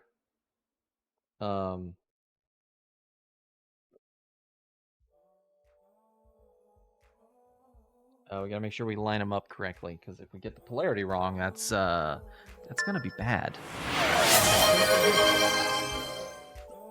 Which actually, the stripe is the negative side, actually, of the capacitor. Yeah, the positive terminal is the longer one. Delicious water. So notice how these are different lengths. The longer one is the positive side. According to this, positive side's on here. So if we trust the silk screen, which we got to, I guess, it goes in like this.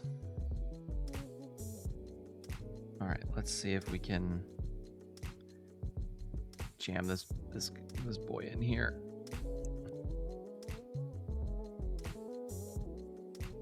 Oh, I wonder if this is gonna fit. Let's see. Let's get the shell out and see if it'll fit. It might just fit.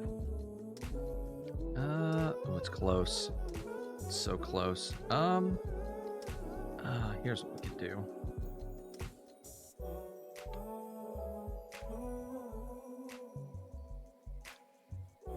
I think if we lay it flat, it'll fit. Like if we do it like this, like that, I think it might work. I think it might have just enough clearance. Hopefully. Give it a try. Let's see if it fits in here.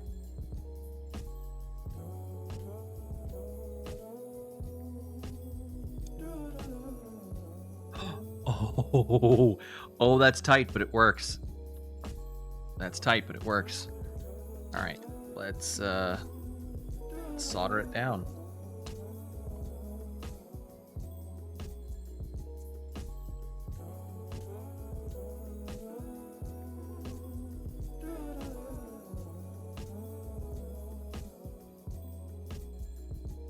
Bit of flux.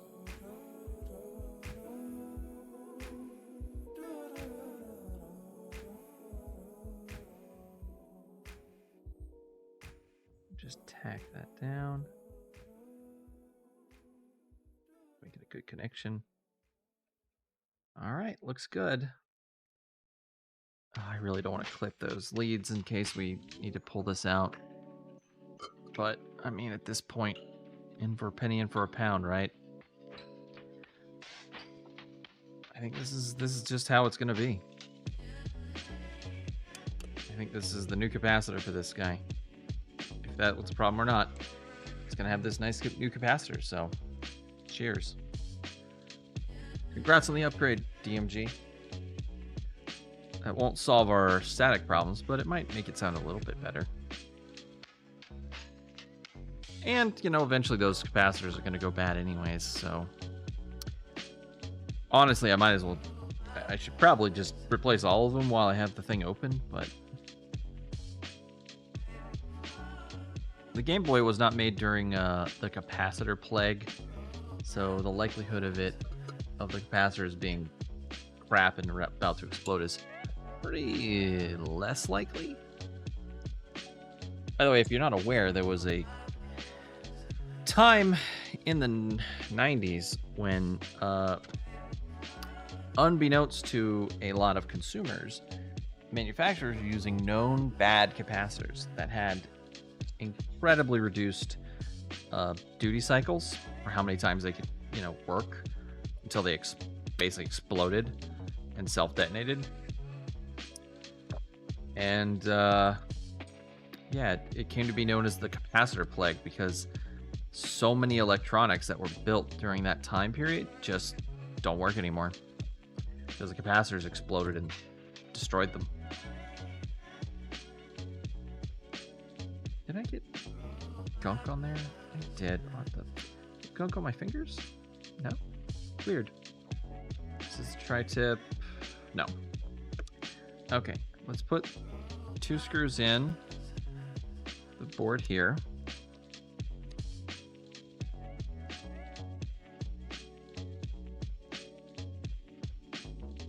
That's not very surprising. Even nowadays, a lot of things are made with intent to only last a certain length of time.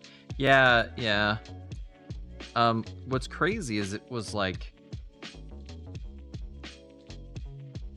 they did this knowing full well it was going to cause problems, and I think Dell got in a bunch of trouble because they made a bunch of computers that use these capacitors and ended up causing their customers to like lose a lot of money because they had a lot of business customers that they were selling these computers to, and they knew they had these capacitors that only last like 3 or 4 years, especially with something that's supposed to be reliable, like a something like like if you use bad capacitors in a Game Boy, how many hours are you realistically putting it on your Game Boy? A couple a day at most if you play it on the train every day during your commute, right? But if you're a work computer, that's like 8 hours a day minimum. A lot of businesses, they just leave their computers on all the time anyways. Yeah, so you have a business computer and it's got bad capacitors, or like some components are not built to spec. It's gonna come to light very quickly.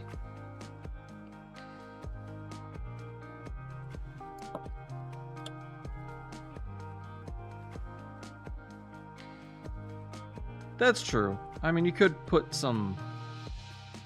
definitely put some hours on a Game Boy, but I just imagine it being way less than a business computer, Hey, this one feels like it was lightly used because, it was yellowed real bad, and had spiders in it, but otherwise I feel like, I put 2 screws in the same hole. What am I doing? I don't know. I feel like this Game Boy was treated well because it's not very scuffed up or scratched or anything. It's actually in really good condition, other than the yellowing, which is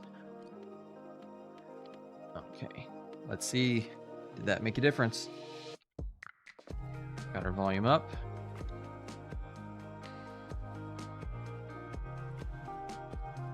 Nope. No change. Yeah, nothing. Game still plays though, so that's good. We didn't break anything. Yeah. All right. Well, let's leave it there for right now. Let's go ahead and take our 15-minute break. We're a little late, but thanks for stopping in, everybody. Don't go anywhere. We're gonna have more Game Boy repairing after we come back from our break. Be sure to grab a snack, use the bathroom, hug a friend or family member, but a friend or a loved one, or cuddle a pet. Check your Discord messages, and I'll see you back here in 15 minutes. Don't go anywhere. Bye. What are you gonna have on your break for a snack, Scuff?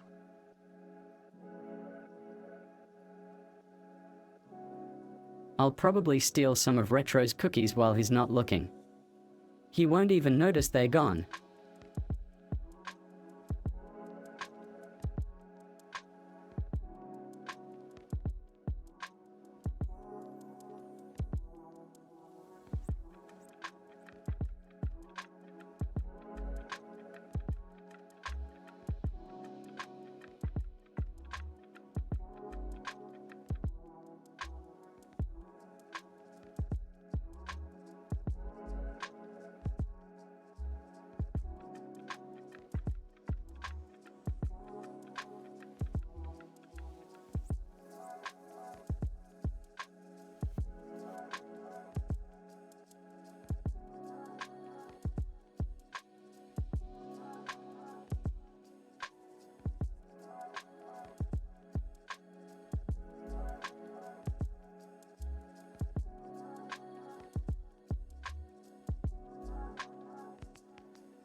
Welcome back, everybody. I hope you're all having a wonderful evening.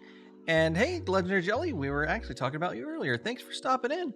Sorry you can't stay, but glad you stopped in anyways. I hope you have a great night. I hope everyone else is having a great night as well. What'd you have for a snack, if anyone went out there to get one? I got myself some cashews and ordered myself a pizza. Because turns out I forgot... So today I had 4 pieces of toast, a meal replacement milkshake thing, and 2 tacos. So oops, looks like I forgot to eat my calories today. So I ordered a pizza, which is gonna be great. It's gonna be way too many calories, way too late at night. So, haha, taking good care of myself, yay.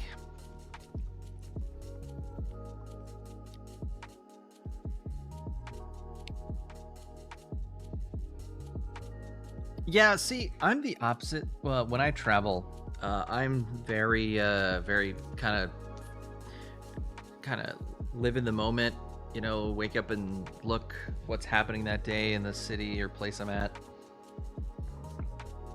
See what's around, see what kind of cool stuff I can get into.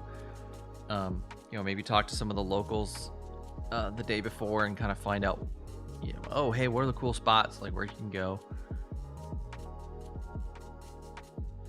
Yeah, I forgot to eat. I forgot I need to live. Yeah, I forgot that I need food to live. Happens sometimes.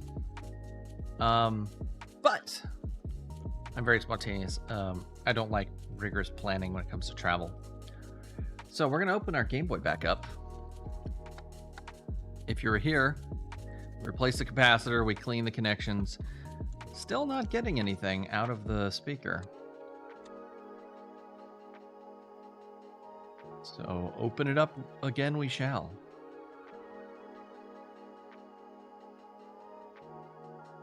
Now I do plan. I have to plan. You know, some stuff. You know, like if there's famous museums or sites or anything. And I'm usually traveling with other people, and those other people don't like to be as spontaneous as I do, so plans end up getting made. So, cheese and crackers.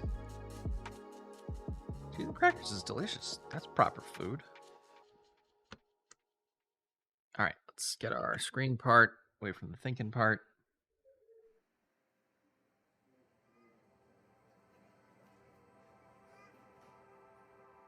All right, we'll get this out again. And we'll test with a different pair of speakers. That's really where we are now.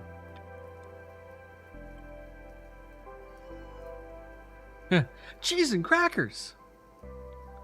Actually, I should start saying that. Gee golly, cheese and crackers! Oh my! This would be extra annoying and silly. Okay.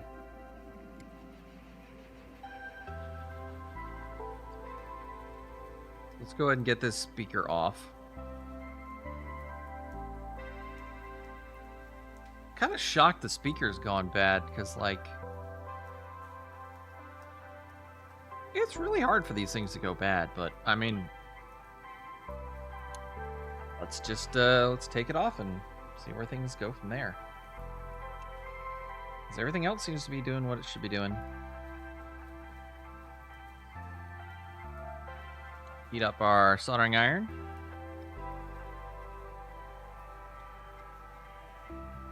And we'll add some leaded solder. I think I see why the guy at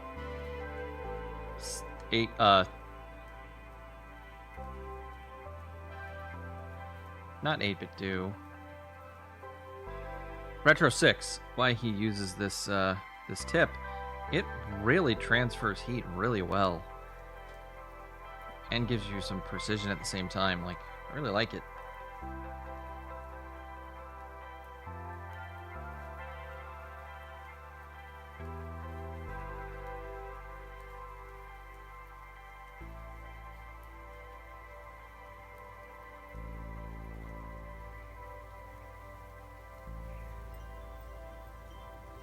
Alright.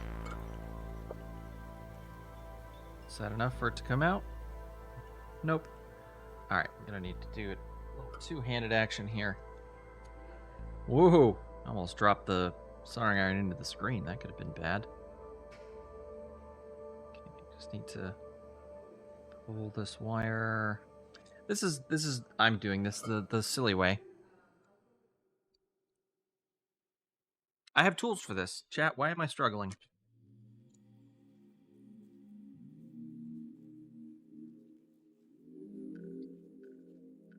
Struggling for absolutely no reason.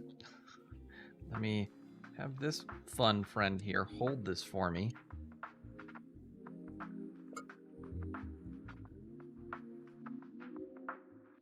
I can... Oh. Oh. Get this one out then. Come on. There we go.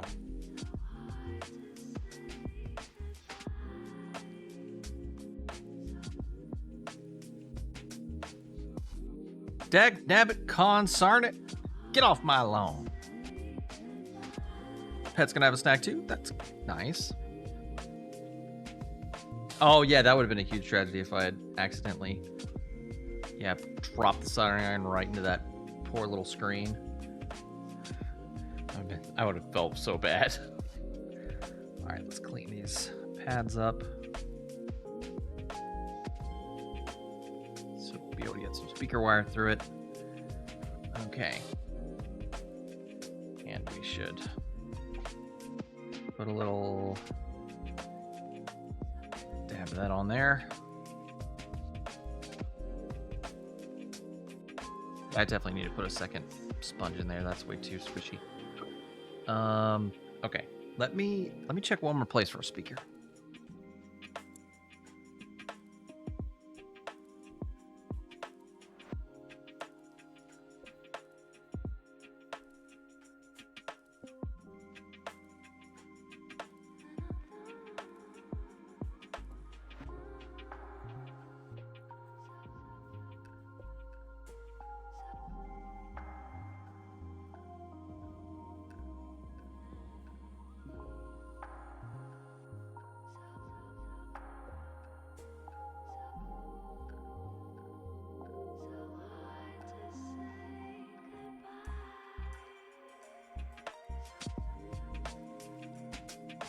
All right. So I got this box here of just miscellaneous Arduino and project boards and stuff. Let's see. Do I have a speaker in here anywhere? Oh, I have this thing. I think that's a audio sensor, though. I don't think that's a speaker. An audio sensor, aka a microphone. No, I got a bunch of test leads, cables, a motor. No speaker.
Yeah, I have no idea where that stuff is.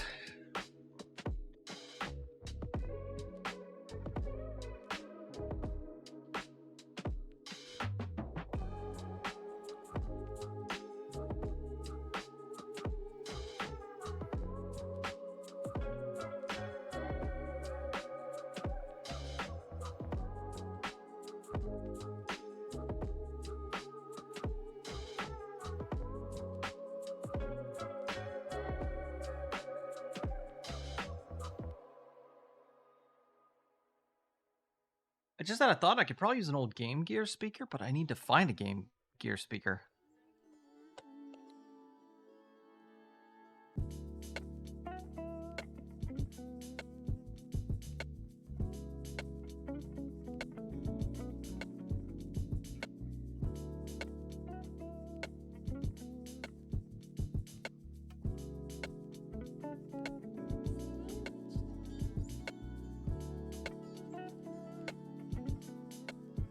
Well, here's an old Game Gear.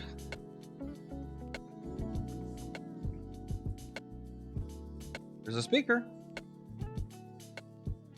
Oh, it has a little connector. Oh, I don't want to cut the connector off. Oh, and then I have to... Can I tell you something, chat? I love the Game Gear. I also hate the Game Gear. This is held in with melted plastic rivets.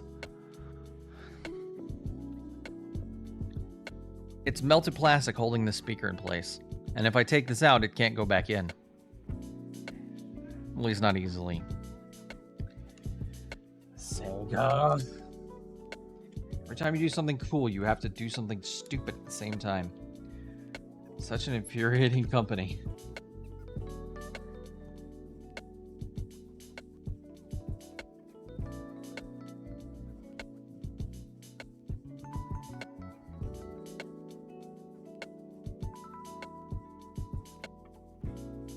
That's poopy. I agree. All right, well, we're going to cut one of these open. Because I have no use for these right now. And I have two of them. So, one of you is going to be a sacrificial lamb. Before I go too far with this, and rip the whole case open, let's start. Oh, I like how these they aren't even the same length. Let's start out.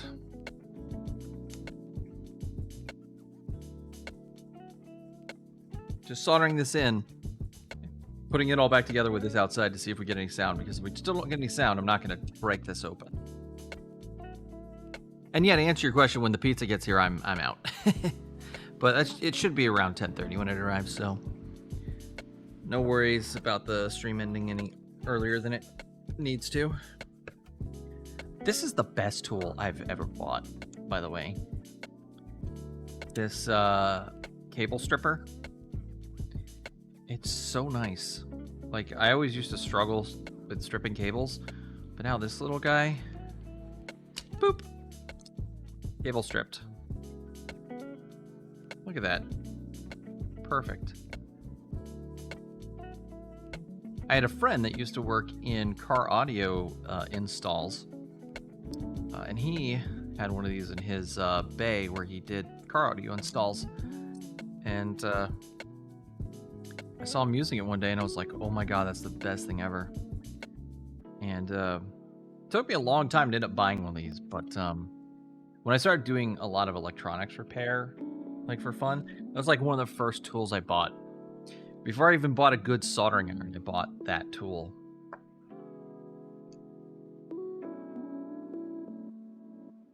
Alright, let's...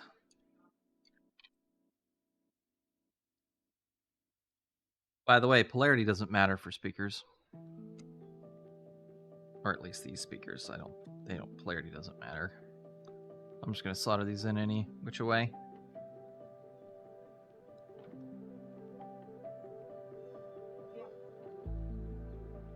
Alright. We're doing the dumb thing again, chat. We have a friend over here who's perfectly capable of helping us. We should ask for their help.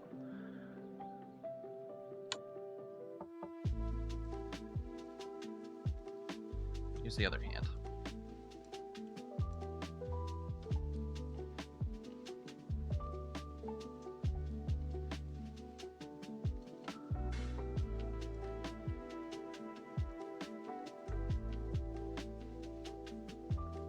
Alright. Just need a little tiny bit of... What a little guy. Yeah, I know. We should give him a name.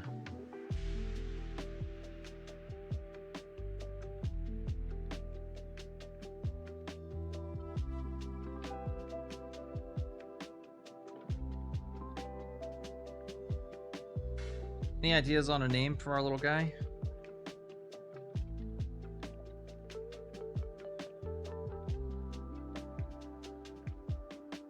Other than stops Retro from being dumb.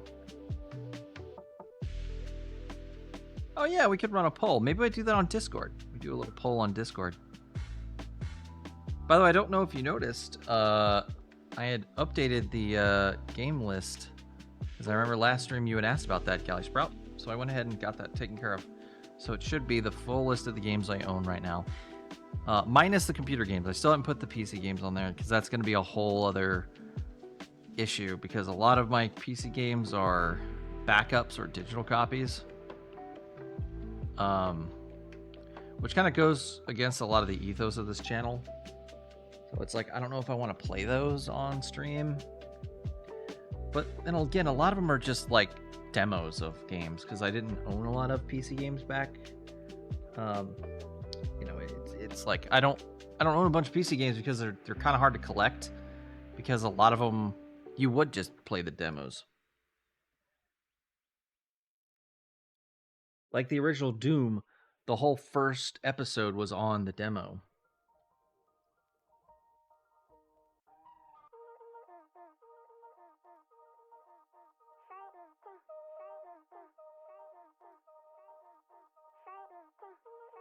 Take a nice picture of the little guy.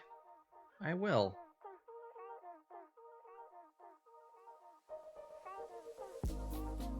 Come on. I should just solder this straight.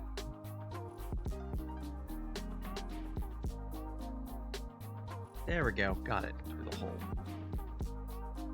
All right. Let's put a little solder on that.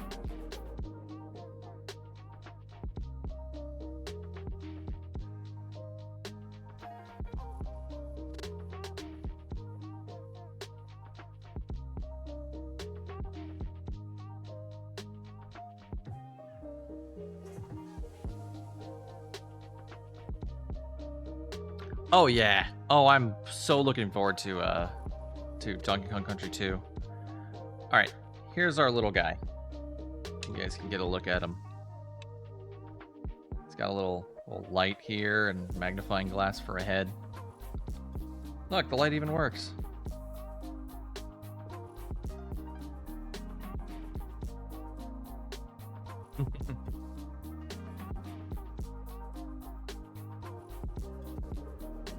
All right, let's put our little guy away.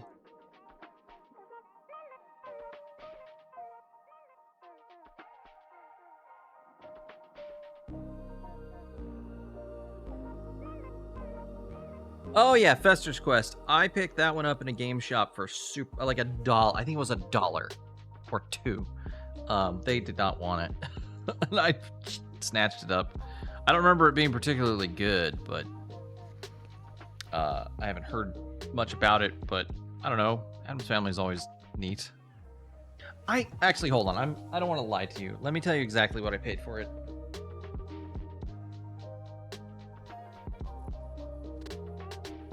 I have it in, so I use this app called GameBoy.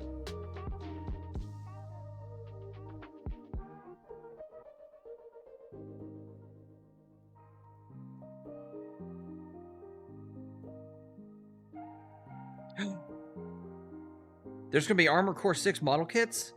Hold up. Oh, the Gundam store has gunpla kits for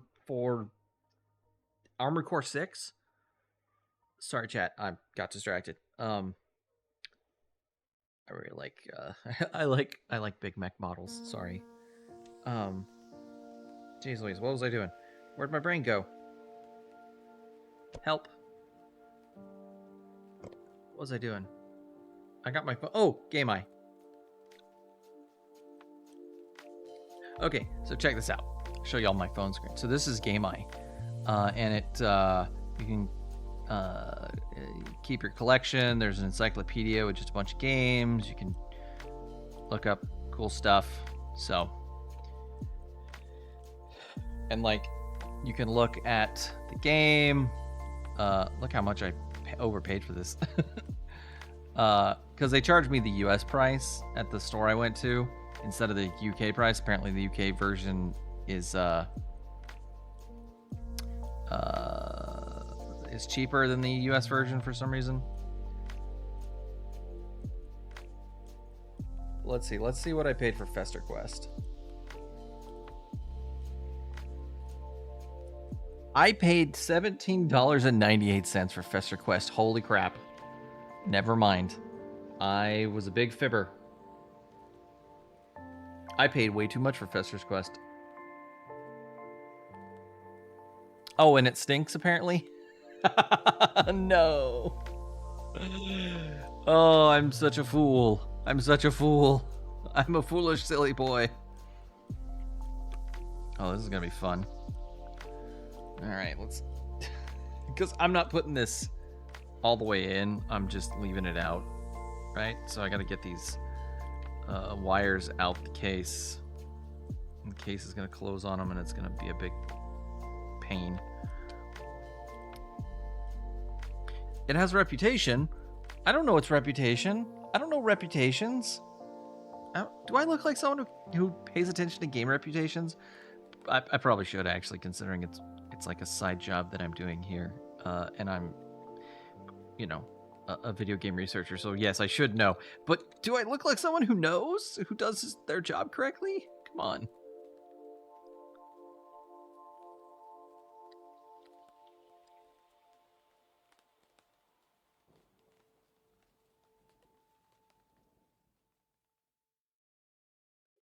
All right, let's get our thinking unit. We'll connect our displaying unit.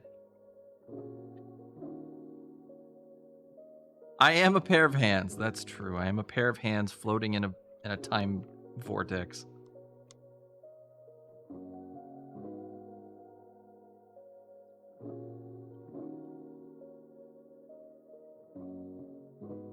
All right. This is such a bad idea, chat. All right, let's...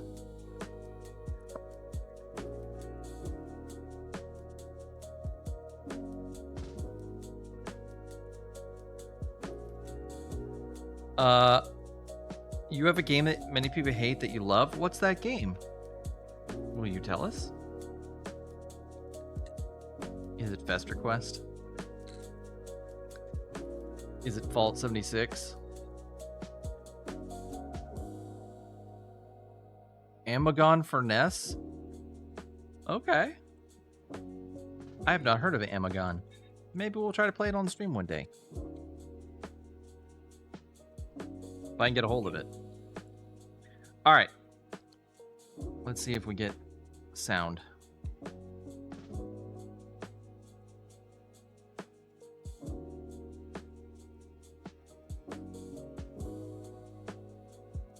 Oh, no sound. Interesting.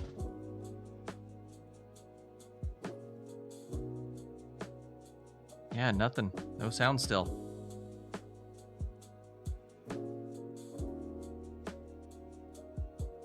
Is it because this speaker requires too much voltage? Well, I'm glad I didn't break this open. Oh, I cranked the contrast up on this.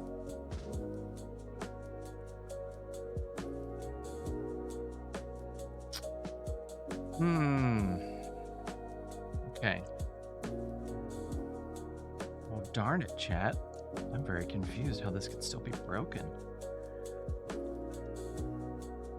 Could be the speaker, though. Could be the speaker just doesn't work with this. You know, maybe the voltage is too low. Let me get an old Game Boy Advance SP speaker, and we'll solder it to the. We'll solder it in place. All right, try that. Because I think this is a 3.3 volt speaker. Like it's 8 ohms, 3.3 volts. So that could be the problem. It's probably, I don't know how much voltage is actually going to the speaker of the Game Boy.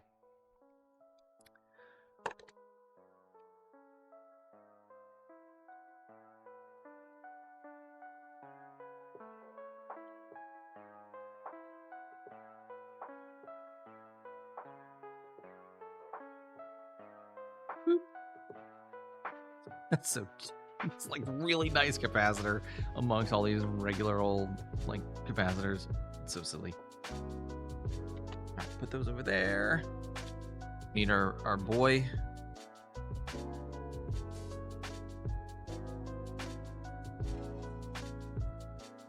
All right. Help us out here, my little friend. You know you're lonely when you talk to your tools. Oh wow, I noticed I didn't clip this off. Wasn't stabbing into anything on the board, was it? Oh no, that was just plastic. Okay, good. There was nothing on the other side there for that to bust into. Alright, pull that wire out. Pull this wire out. Nice. Easy peasy. Set this poor guy aside. What we'll do is we'll just drop these leads into this bag. I don't feel like repairing this right now. And next time I need to use one of these speakers, I can use the one that's in there. And that I didn't cut. And then if I need another one, I can fix it. Fix this one. All right. So.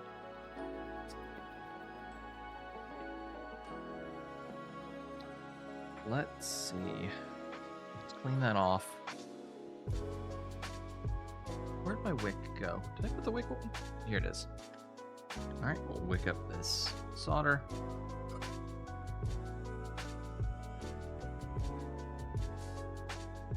Oh, I talk to my tools because it's fun, of course. That's absolutely the real reason. Yeah, totally no other reason. Why else? Like, yeah, it was totally a joke. Why would I say that? You know, totally just for the content, chat. Just for the content.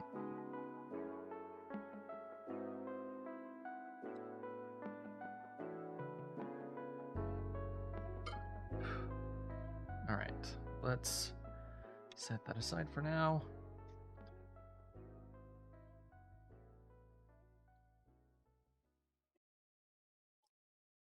All right, our box of Game Boy Advance SP stuff. Bad CPU, spare parts. That's really all it's good for right now, is spare parts.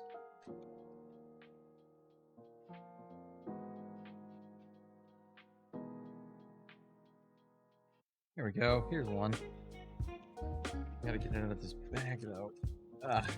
I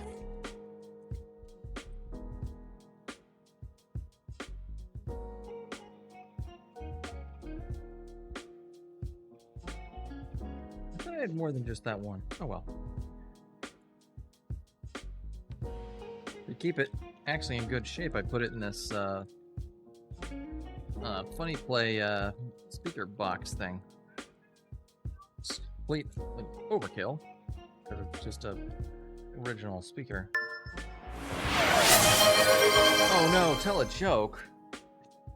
My life. Oh. Wow. I'm sorry, Chad. That was that's not a good joke. It's fine. It's fine. It's fine. It's fine. I'll tell a real joke. Hold on a second. I'm sorry. I feel bad for that.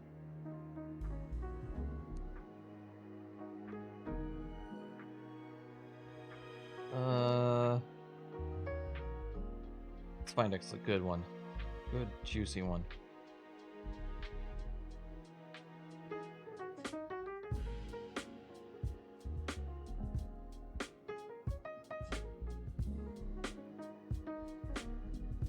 DK Oldies. No. Actually, kind of DK Oldies is kind of a joke. So, actually, that's something I wanted to talk about, DK Oldies. So,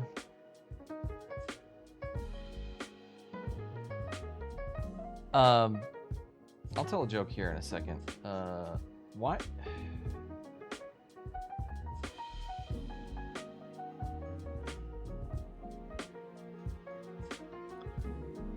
Ooh, here's a good one. So, you know how everyone's worried about their data online? People, harvesting their information about their lives and stuff. Well, it's really not anything to be concerned about.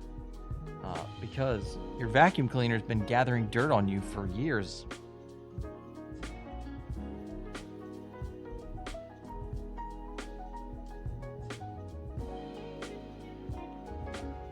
Okay. That one was pretty bad.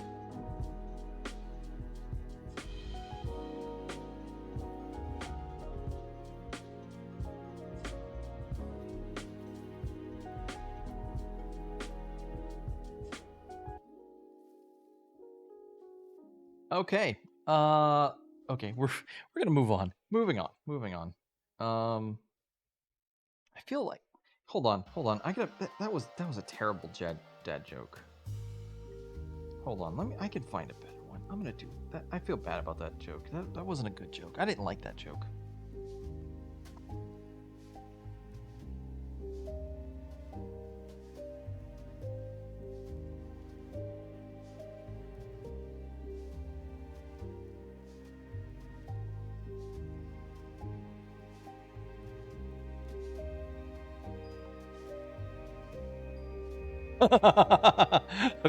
Okay, I like this one.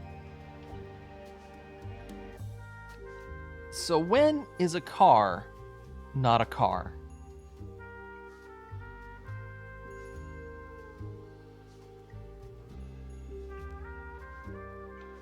When it turns into a parking lot.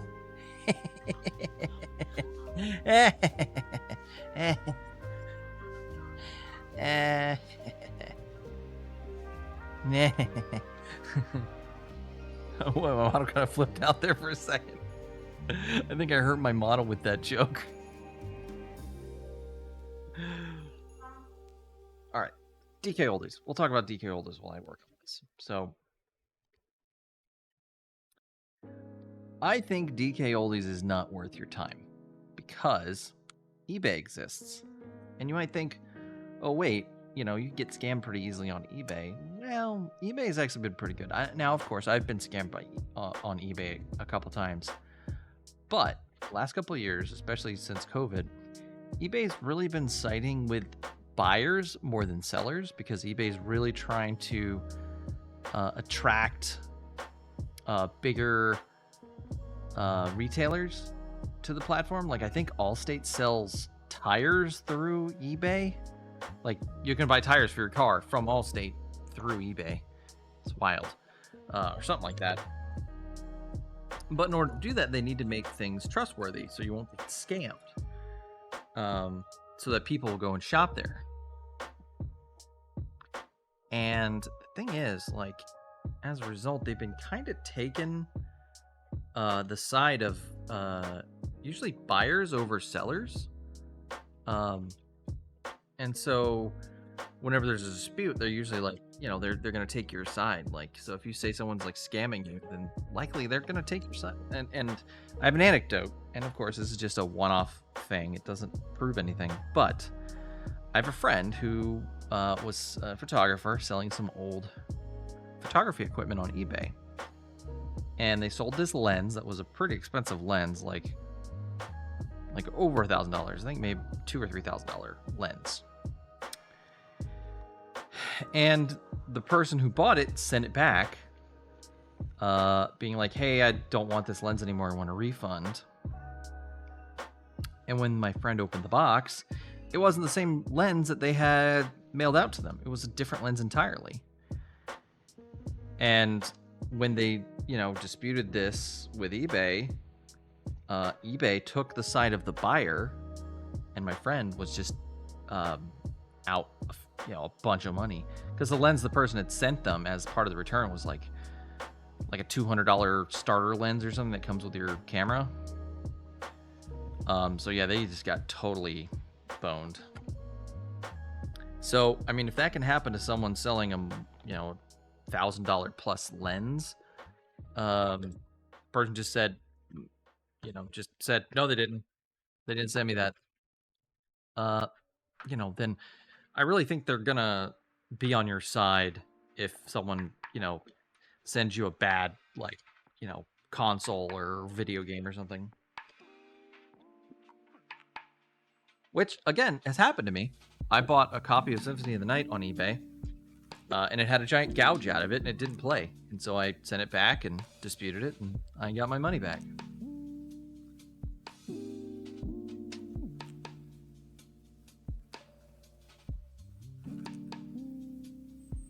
Return stuff to shops with different things inside. Oh, yeah. I also had another friend who worked at a certain large box store whose name I shall not name for fear of summoning it.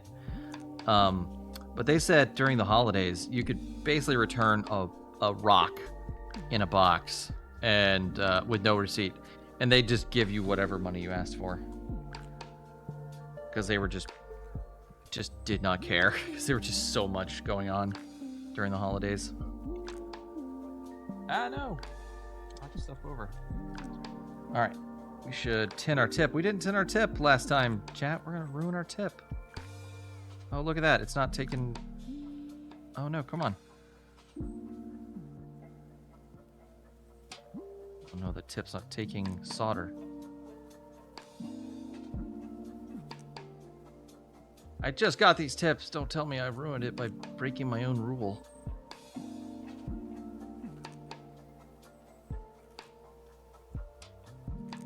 Okay, good. Oh, boy. Saved it.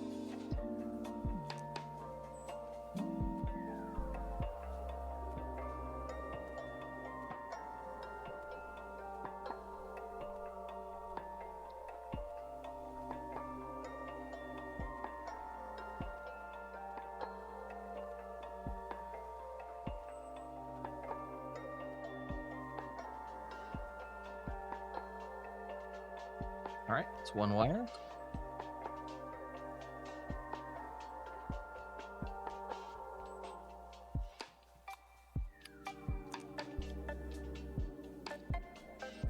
Yeah, the whole big box store just appears and it's like, boom, I've been summoned. My house just explodes. Local time traveler's house explodes today when a retail store appeared in it miraculously.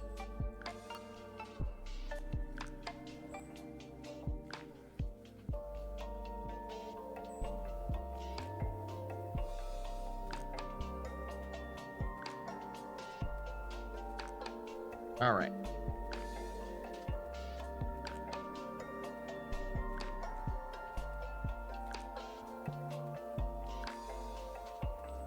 Let's take this little DS screen. So what we've done is we just, because this uses this little push down here, spring action to make its connection. So what we've done is we just soldered connections onto it directly, these wires, so we can solder these to the board.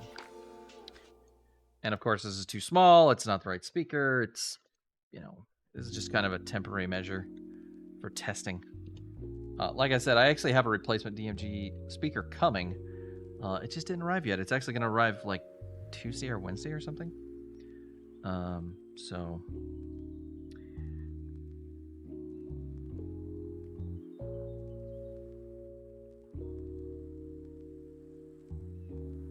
two of them are perfect and I want to keep them, but one does not function. Yeah. If you can get them open, I think you'll find that's probably the case. Like with the battery. Because like those things have a built-in battery, and well, they have coin cell batteries. Coin cell batteries actually are a lot less likely to explode than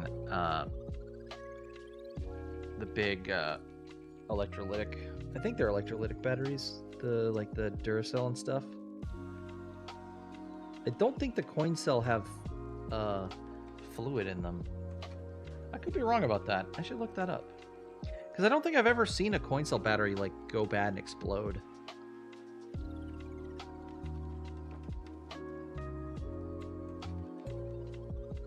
Oh, they were all green and corroded? Okay, so yeah, maybe it did explode. All right. Gotta hold that there. Just tack it in place. And I'll add some more solder here to it in a second.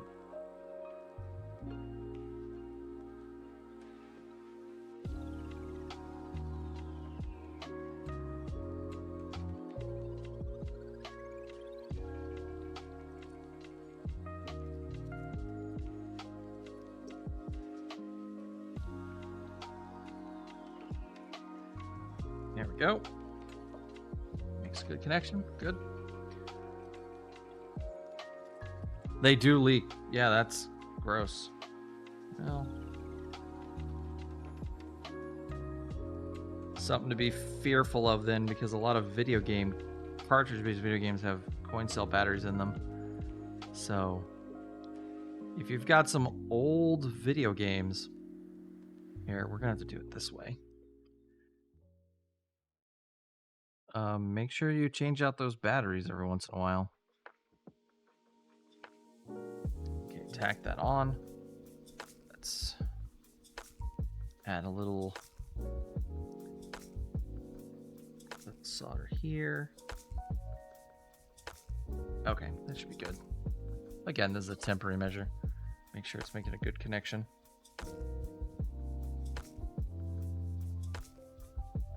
Okay, that should work. I just set that to the side.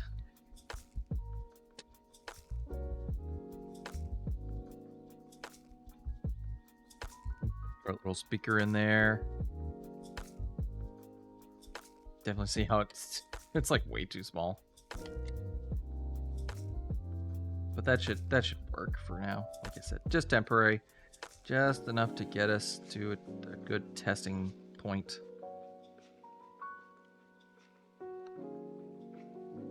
Okay, there we go. Just want to get it kind of stuffed in there so it doesn't rattle around.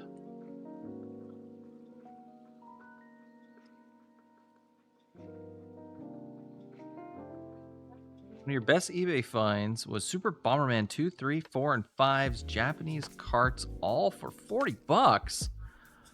Holy moly, that's amazing. That's so awesome. Congratulations on that find. That's really nice.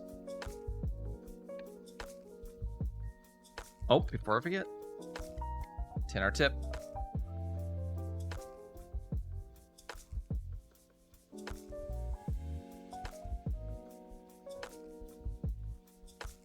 Nice.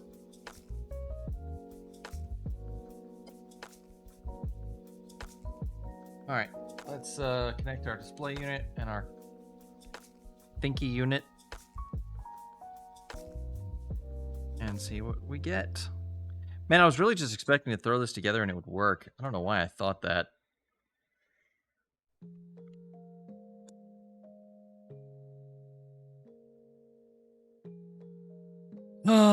Yeah, I do miss those days too.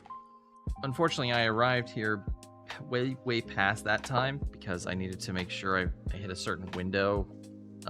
You know, regulations and rules and everything. You can't, like, you know, you can only be so close to certain time periods. And you need to make sure that there's enough time between what you want to study and where you land so that the point of divergence is past, but like past the point you want to study, but not too far past the point you want to study.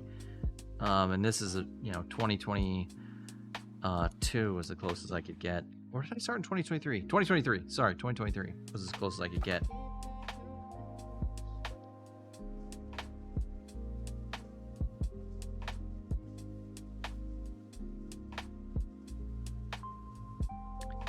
Tell Scuff to do it. I don't want to tell anyone about Scuff back home because they might take action.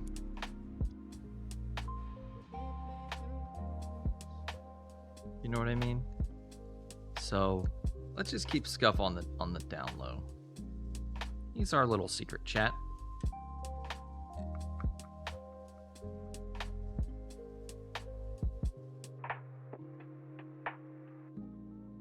All right. Let's see if we get sound now. Uh-oh.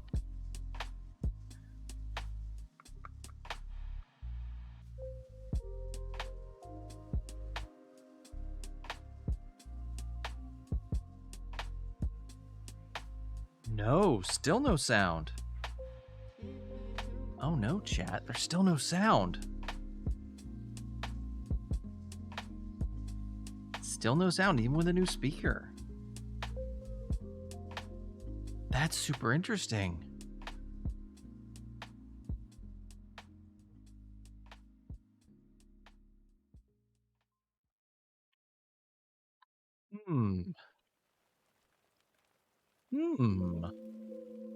What an interesting turn of events. Oh my god, in 4 months it will have been a year. Holy moly.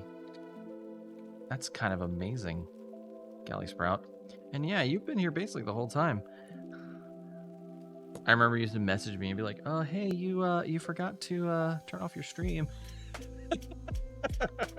Those were some silly days when I was still learning how to basically do anything on stream.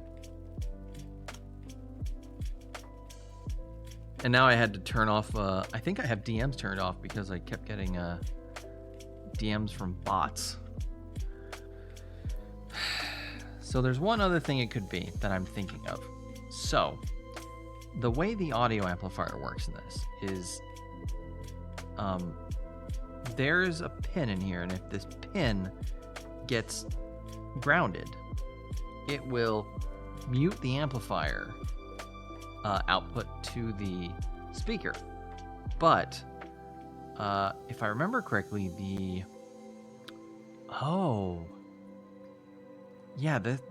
there's some additional circuitry that this doesn't go through, the output for the stereo.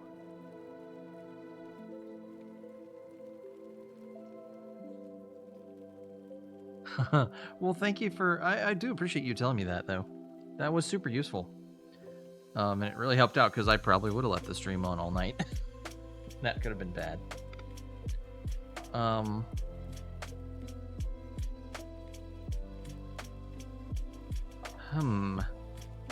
Let's get the multimeter out. Let's see if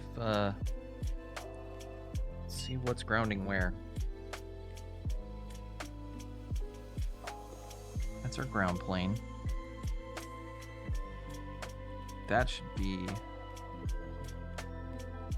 Yeah, this should be the switch that when it grounds, it tells it to mute.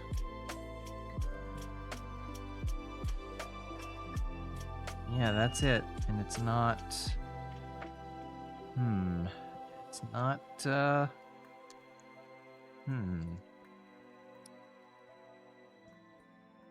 Let's flip the board over and take a look at the thinky part.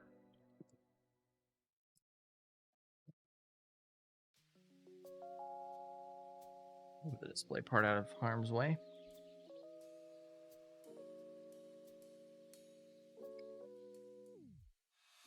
Oops, that's a tri-wing.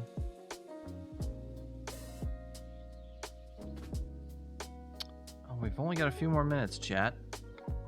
So we might have to come back to this another day. We might have this might have stumped us. We checked all the normal stuff that I thought it could be. Changed the speaker. We checked all the connections. We changed the capacitor that's between the speaker and the processor and the amplifier. None of that fixed it. Oh, you gotta take the batteries out and the game. Thanks for being our test subject, Samus.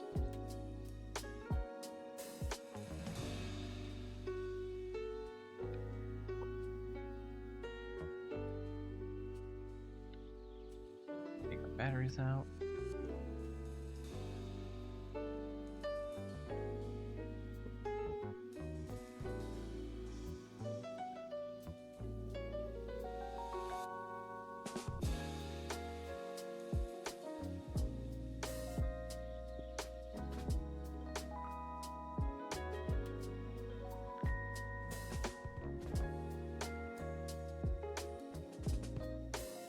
We don't lose that. That's important.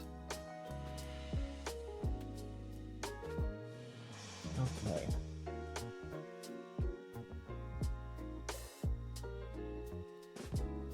So there's our amplifier. This little chip here, this is our audio amplifier. This little guy.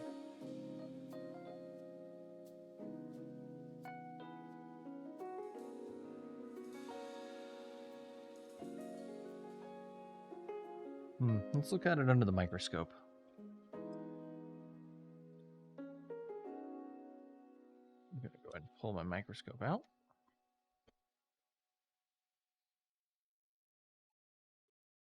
Now I'll try to move this so you guys can get a look as well over my shoulder.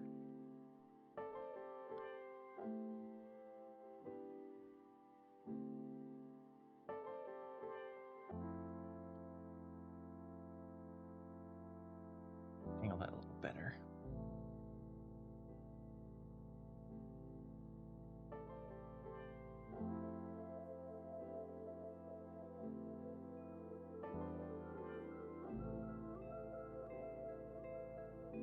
All right, let's look at the... All right, here's our amplifier.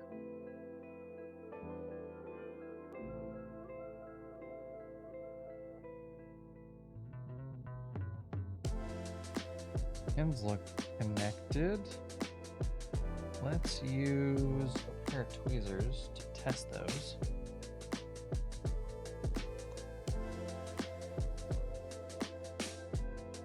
Make sure those are good and connected.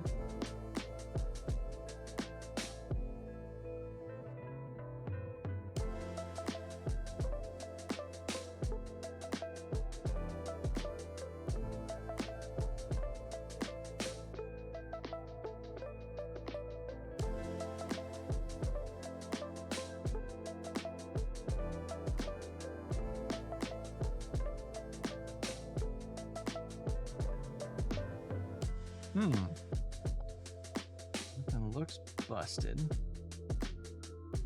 Resistors. Diode.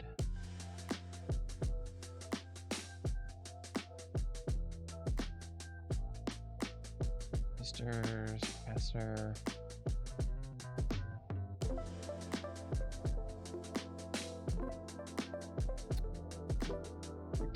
guys are. This is a bank of resistors, isn't it? Yeah, those are resistors. Let's see.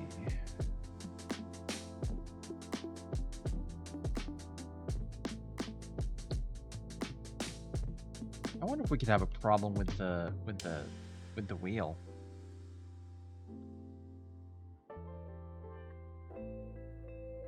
Here's our timing crystal for the CPU.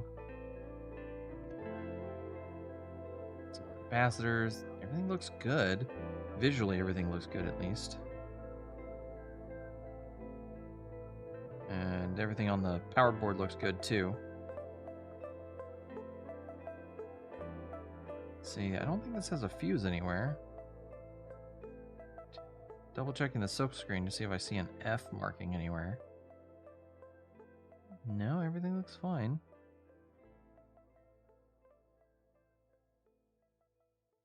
Oh, haha.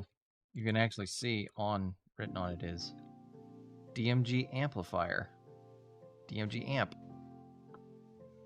I don't know if you can actually read that, chat. I'll make it really dark.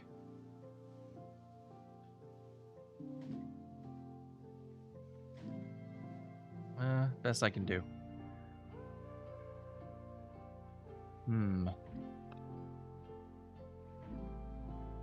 What could be causing it to do this? Well, let me look online. I want to look up a schematic and look at which of those pins is the mute pin and make sure it's not grounding. Well, no, if it was grounding, it would ground all the way to this white wire.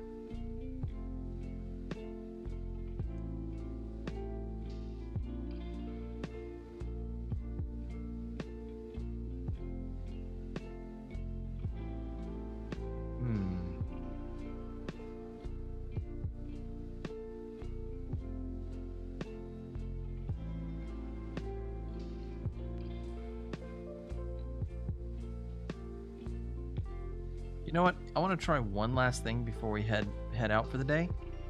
I'm going to reflow the solder on this. I'm going to build that up a bit more. Because this is where that spring is making contact, and I just want to make sure it's making good contact. Let me see. Are there any other springs? Where are the other springs? Let's see. So we've got one here, one here,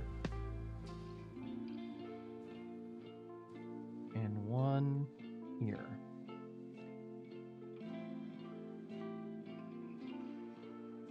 Yeah, so here, here, and here. Let's make sure just those are good and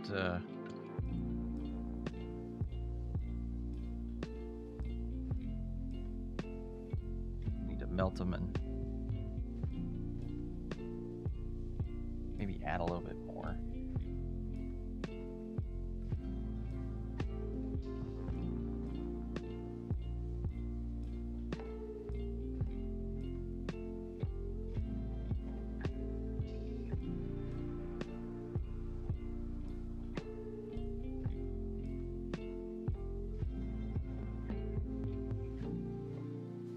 Uh-oh, was that not supposed... Uh-oh, I might have messed that up. I don't think that's supposed to contact the copper.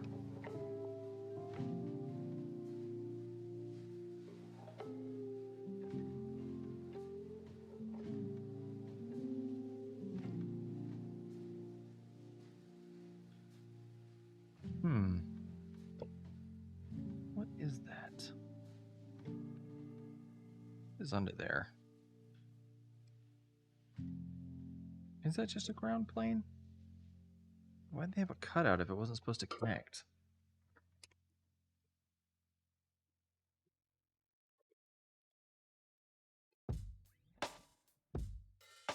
Okay, they don't connect now.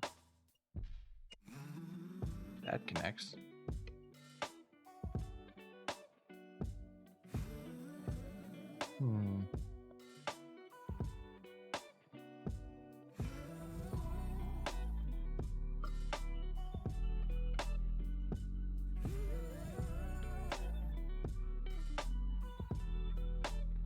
Aren't you melting? There it goes.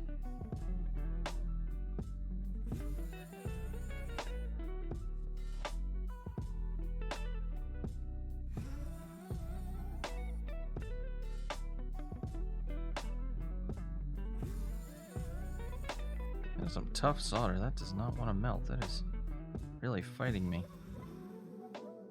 Okay, there we go. Add a little here.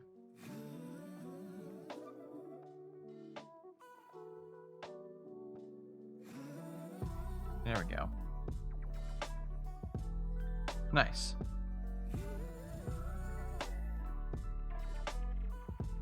Let me do this one more time.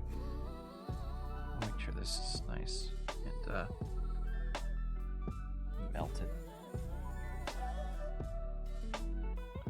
Come on. Oh, just eating the heat. There we go. That's better. That's what I wanted to see. If this doesn't work, chat, we're gonna have to go try something else next time. I promise I won't work on this between now and next time. So yeah, don't worry about that. I want y'all along for the ride while we troubleshoot this and figure out what's going on.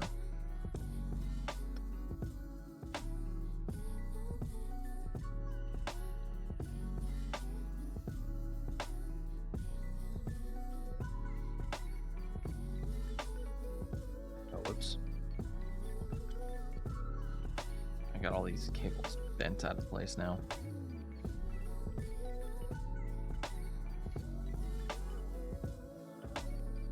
Come on. Oh, because I bent the capacitors. Right. There we go. Gonna hard reset if you have a brain. It's gonna hard to reset if you have a brainstorm though. We'll work it. It will work it out. I just had a thought.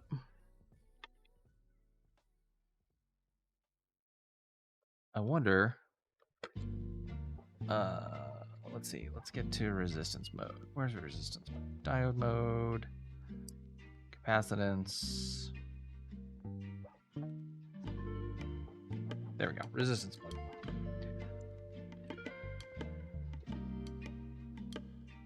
Well, let's do continuity first. So this should be outside to outside.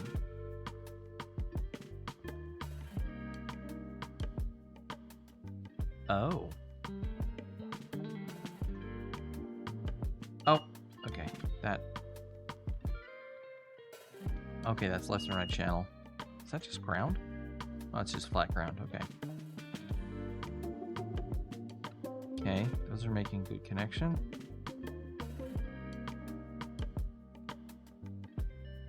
And that should be no connection at all.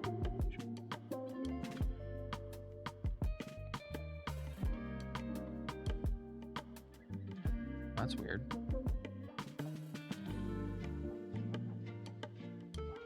The heck? Turn it all the way up.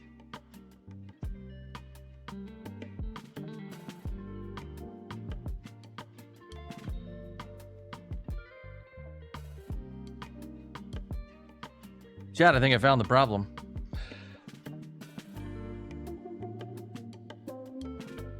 This volume not bad. Because look at this. If I try to do resistance through it, let's see what we get. Let me move this so you guys can see.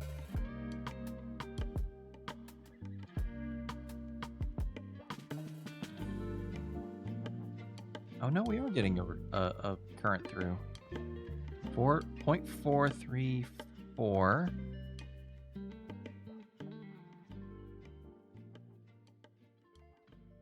Wait, 31. Hold on. Turn it down a little. 4.25.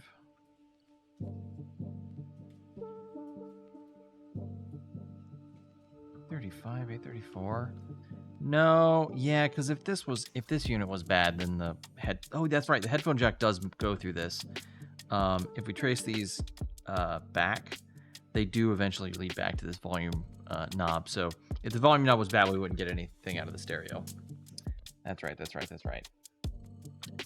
False alarm, false alarm. Well, it could be finicky still. Doesn't mean it's necessarily 100% working. These volume knobs are kind of notorious for going bad, so it wouldn't be completely out of the realm if it's also bad, just not what's causing our problem. So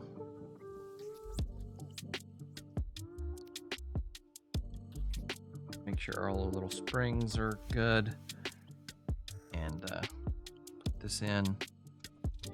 And I'm not gonna bother screwing this down. We're just gonna hold it in place.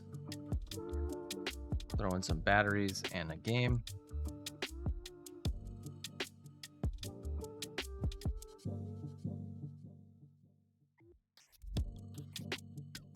And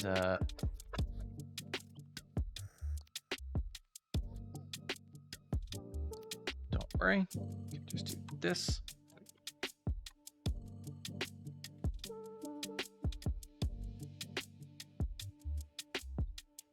Nope, no Nintendo Bing.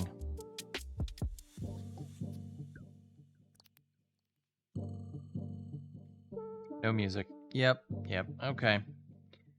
Yeah, I didn't think it was going to be that, but okay. I mean, it could be the amp just itself is completely blown. That wouldn't be unheard of for the amp to be just blown. All right, well, we'll troubleshoot the amp when we come back next time, next repair stream, which I don't know what it'll be. I want to do these on Saturdays, but at least until the Stardew collab finishes on Tuesdays, so we're done with that. So the repair streams are probably going to be on Saturdays until then, and then we might go back to collabs on Saturday. But thanks for watching, everybody. Let's go ahead and head over to our end screen. Yeah, hopefully next time it works. Yeah, I hope so too. Let's roll them credits. We actually have a new follower to thank in our credits today, I think. Yeah, we got a new toggle. I'm Just Sofa. Came in with Jelly from the Stardew collab. Thank you for coming in. I hope you enjoyed yourself. Yeah, I hope it was everything you hoped it would be. And thank you everyone else for coming in. Thank you, Jelly, for hanging out, keep me company. Thank you for, thank you for stopping in and saying hi, Jelly, and thank you, Galley Sprout, for hanging out and keeping me company. Blah. My brain is running low on energy. I need some calories. I'm gonna go check on that pizza. Thanks everyone for coming out. Y'all are the best. I really appreciate you. I really, really do. And I'll see you on Tuesday. Let's see. Who are we gonna raid? Who are we gonna raid? Who we gonna raid? Who we gonna raid? Who we gonna raid? Oh, the people that recommended have like a bajillion viewers, and I don't know them really that well. Oh, donuts. Let's do It's Donuts. Yeah, It's Donut. Let's go raid It's Donut. All right, thanks everybody for coming out. Let's head over to Donut, and everyone be sure to give him some eggs. Ask him to make something delicious with them. And I'll check you guys out on Tuesday. See you later. Bye-bye. Have a good night. Toodaloo.